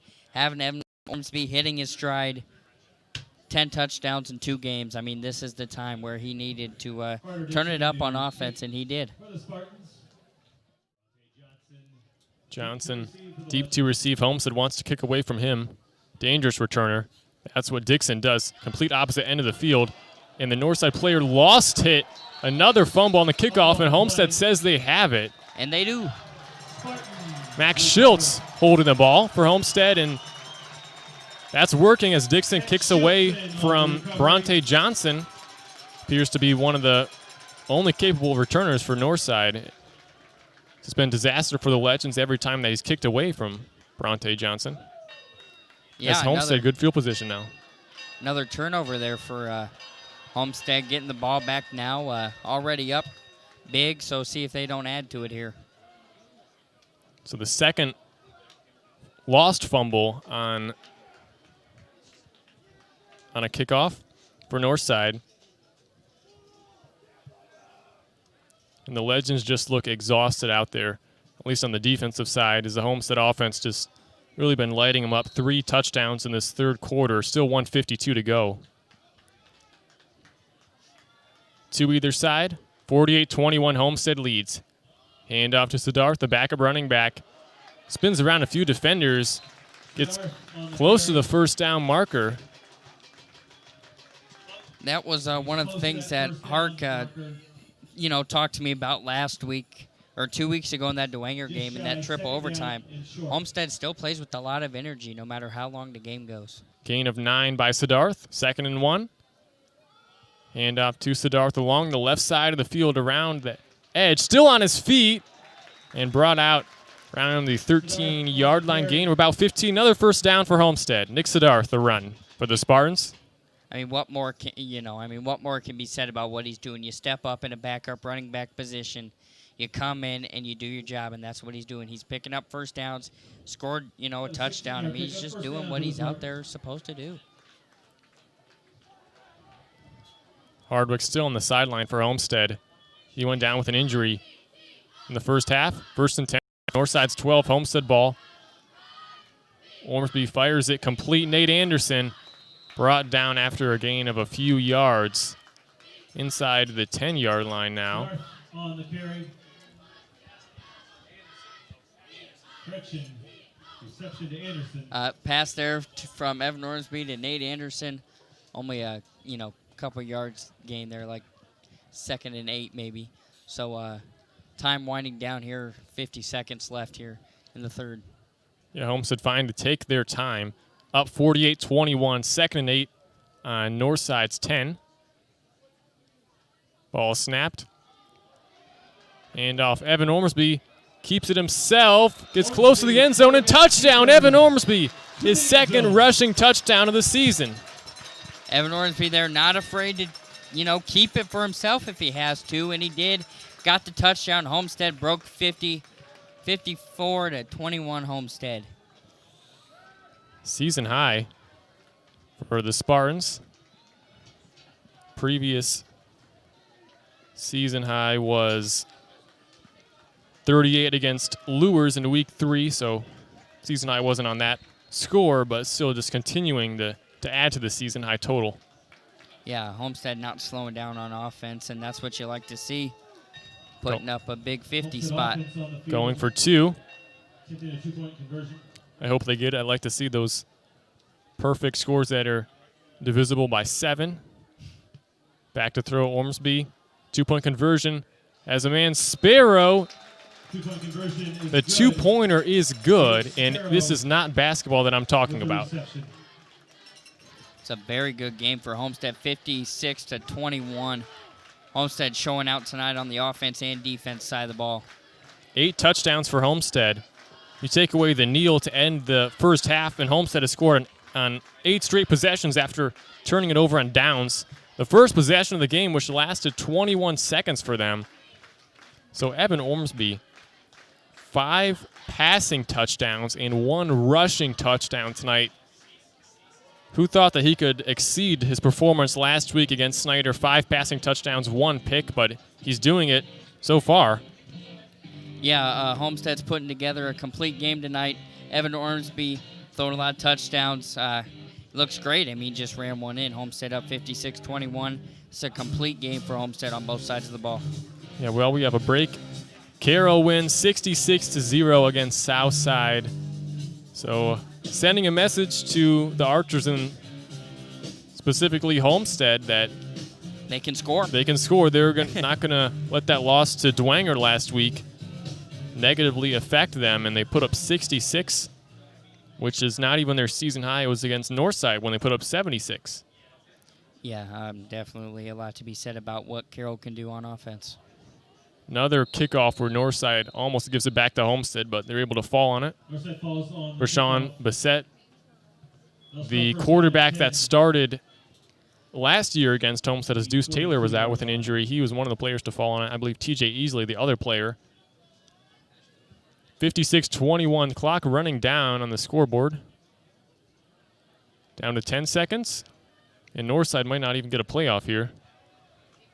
I don't know if they'll try and run one. They might try and just hurry up and...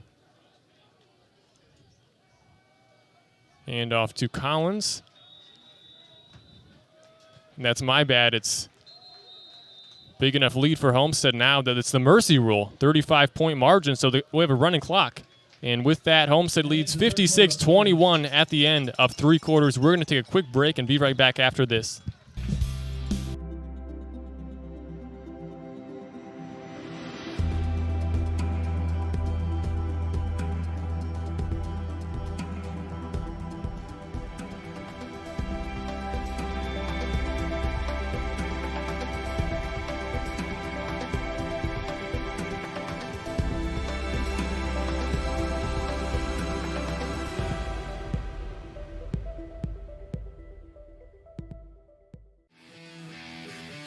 It's rivalry week at Homestead as the Spartans volleyball team and the SAC champion football team face off against their rivals, the Carroll Chargers. First up next Thursday, catch Andre Saint-Lever and Ashton Hackman at the volleyball game. And on Friday, you can watch the football game with Matt Saalfrank and Chris Kohrman on the call in a game with serious SAC championship implications. Both games are only available on Homestead High School's media channel and on the Point 91 FM.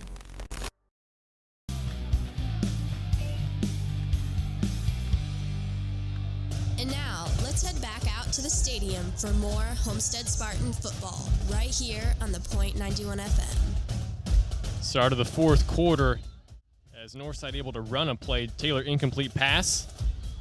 Now 3rd and 2. We do have a running clock, so even though it's incomplete, the mercy rule enacted. Homestead up by 35 points, and even if Northside scores and makes it closer, even if they somehow come back and tie it, which is not going to happen, the clock would still be running. Right. That kind of takes away, any chance of coming back as the running clock.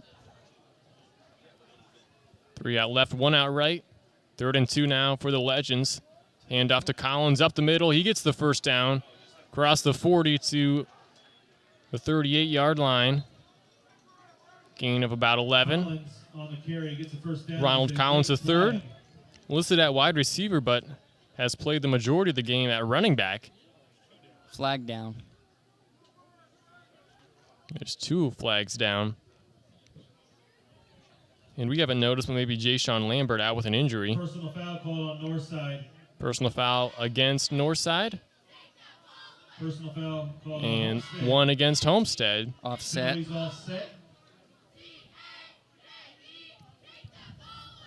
The clock is still ticking right now with the running clock while the officials sort this out. So 56-21 Homestead leads against Northside. Knew they were the favorite, but I didn't see this coming. The mercy rule enacted. Yeah, I definitely did not see this coming.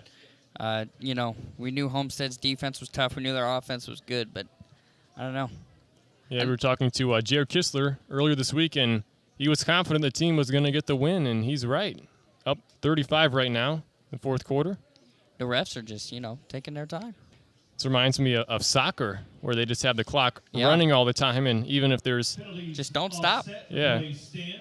First down and 10, Northside. Well, there's been about a minute off the clock. Yeah, there went 1:30 right there. 56-21. Homestead leads against Northside. 1st and 10 for the Legends. Looking to make the score look a little bit more respectable. Taylor back to throw.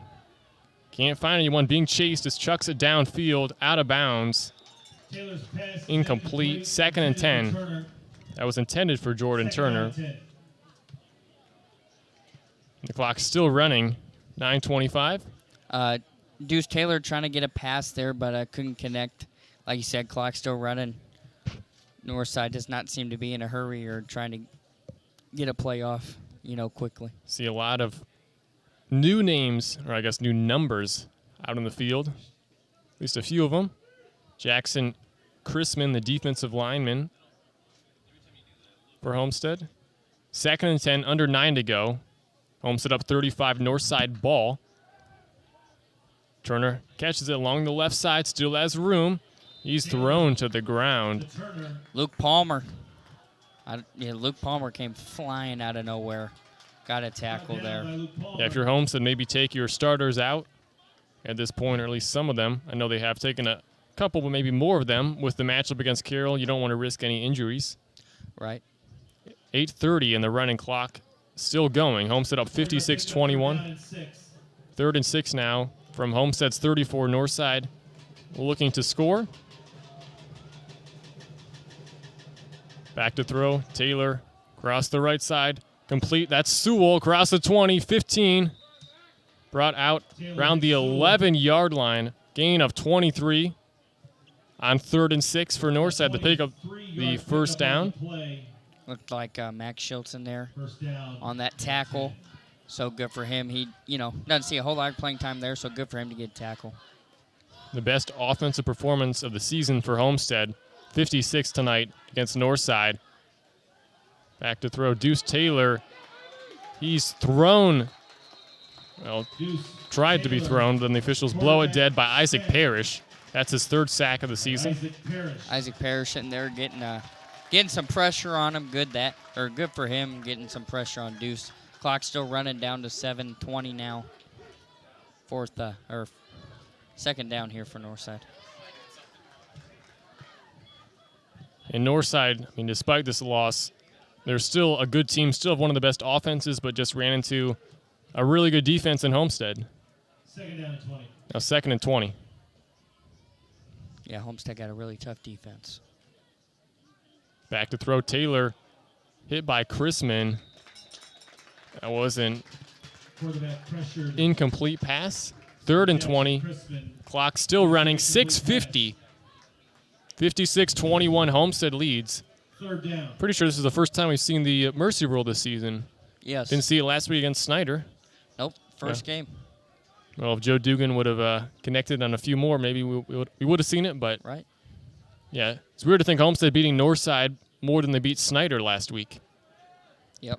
It's the SAC, though, this year at least. Yeah, Northside, they beat Snyder by 30 in week 1. Taylor to throw. Evades the tackles, throws left side into the end zone. Has a man open, complete. Touchdown. Is that Bronte Johnson, it looks like. Taylor hits Bronte Johnson for a 22-yard touchdown there for Northside, connecting on a good pass there from Deuce Taylor. Homestead secondary kind of struggled there, getting a stop, but a good touchdown there for Northside. Bronte Johnson, 2nd touchdown of the game. First was a kickoff return touchdown, about 93 yards in the first half. Now a 22-yard receiving touchdown. Only a freshman and a really good basketball player. I guess you could say the good thing about that is the fact that they scored, but the clock still runs. Not sure what that was there, but they give it to him. Jeez.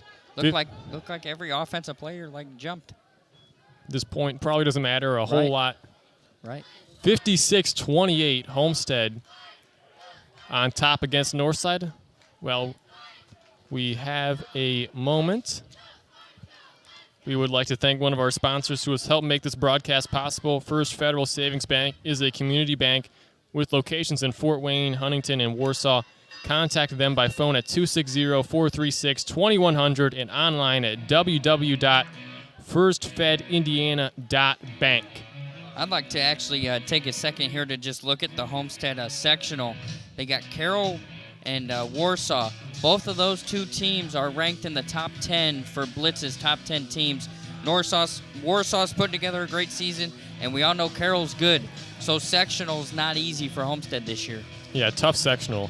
Carroll's the big one, but Warsaw, that could be tough if Homestead has to go on the road or even if they host them. As Warsaw, they beat the team who had the best defense in the state in Northridge last week. That's not a team that you can count out in that sectional, is Warsaw.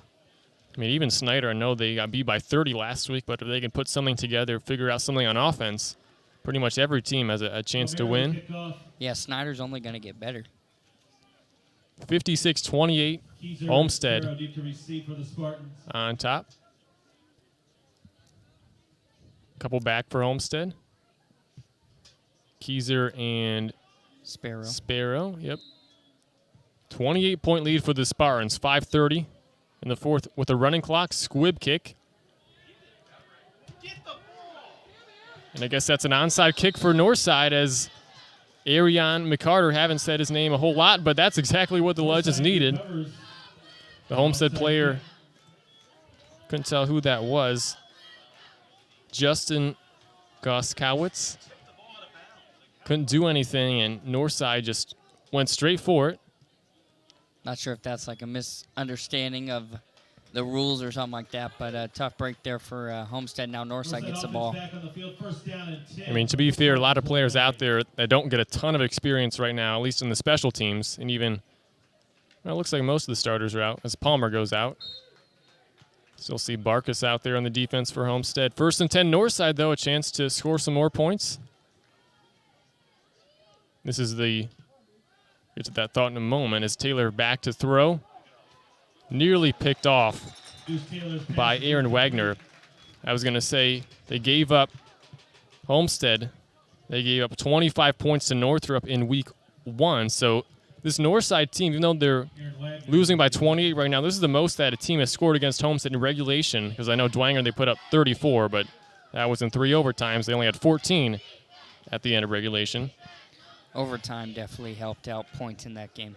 So Northside's offense still putting up the points against a good Homestead defense. 4 minutes to go. Down by 28. Taylor is all day. Flag is thrown. Taylor still running around. Keeps it himself. And brought down at the original line of scrimmage by Ryan Burton. Burton in there on that tackle saying his name a lot tonight. Good to see Ryan stepping up. Is pretty sure that's a holding there on Northside. Taylor ran all over the field. And a gain of 0 yards. But with the penalty against Northside, it's going to be a 10-yard penalty. From the spot of the foul. From where the foul occurred, it's a 10-yard penalty. So Northside way back. Clock still running down to 3:10 here. Northside needs to get to the 19-yard line to get a first down. Now there's the 43-yard line. So quite a few yards for the Legends. They want to get the first down. 3 minutes to go. Hand off to Ronald Collins. Gain of about 10. Maybe. Or actually, that probably about 6. 2:44 to go in this game. Third down. So yeah, 3rd and 18 now for Northside. 18. Is this 4 down, dare I say 5 down territory for the Legends? Yeah. That's what they could be hoping for right now. Another extra down as they trail by 28. Homestead, the mercy rule, running clock the rest of the way. 56-28 Spartans on top. Northside ball 3rd and 18 from Homestead's 37. Taylor still plenty of time. Throws it across the middle. Nearly picked off. Incomplete. 4th and 18 now. Almost intercepted there.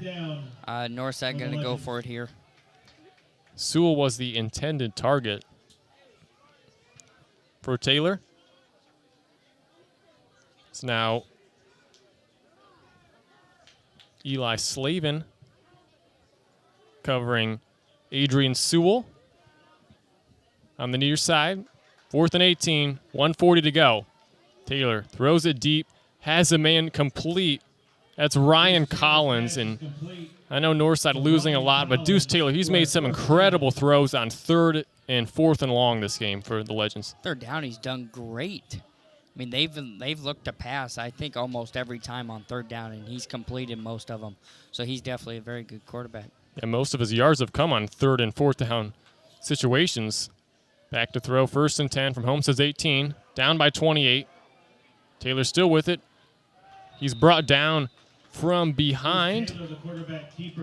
Good sack there for Homestead coming up from behind. Taylor will gain about. Couldn't quite tell who that was on the far side of the field, but great play. Is clock under a minute now, under 50 seconds. Northside looking to score. Taylor fires to the end zone. Touchdown. It's on the far side. Apparently Ryan Collins with the grab. Makes it a 56-34 football game. Bringing the score a little closer. But it was 56-21 a few minutes ago. This 4th quarter has flown by. Northside going for 2. End around as Turner just walks into the end zone. 56-36 now, 4.7 seconds to go. Could just let the clock run off. But still, a 20-point win looks a lot better than 35-point win, at least if you're a Northside fan. Yeah, 56-36 looks better than 56-21. So Northside, like you said, Deuce Taylor had a very good night.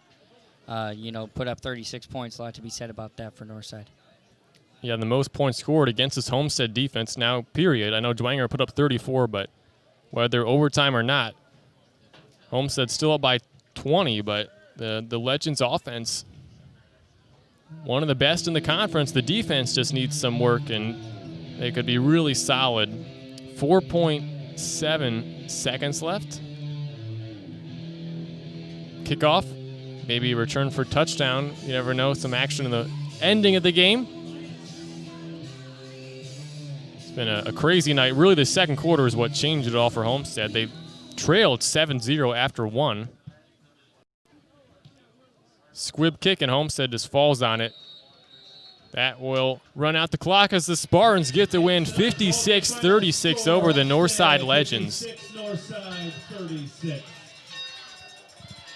Yeah, I mean, what a win there for Northside. Picking up Homestead, they played great. I mean, offense looked great. Defense looked great. Northside, Deuce Taylor, he had a great night. I'm not too sure what his final stats are. I'm sure we'll get to that here. But Deuce Taylor looked great. There's a lot to be said about that Northside team. I'm sure they're going to be tough in the sectional that they play. So this Northside team's a good team. But Homestead comes out with the win tonight. Looked good on both sides of the ball.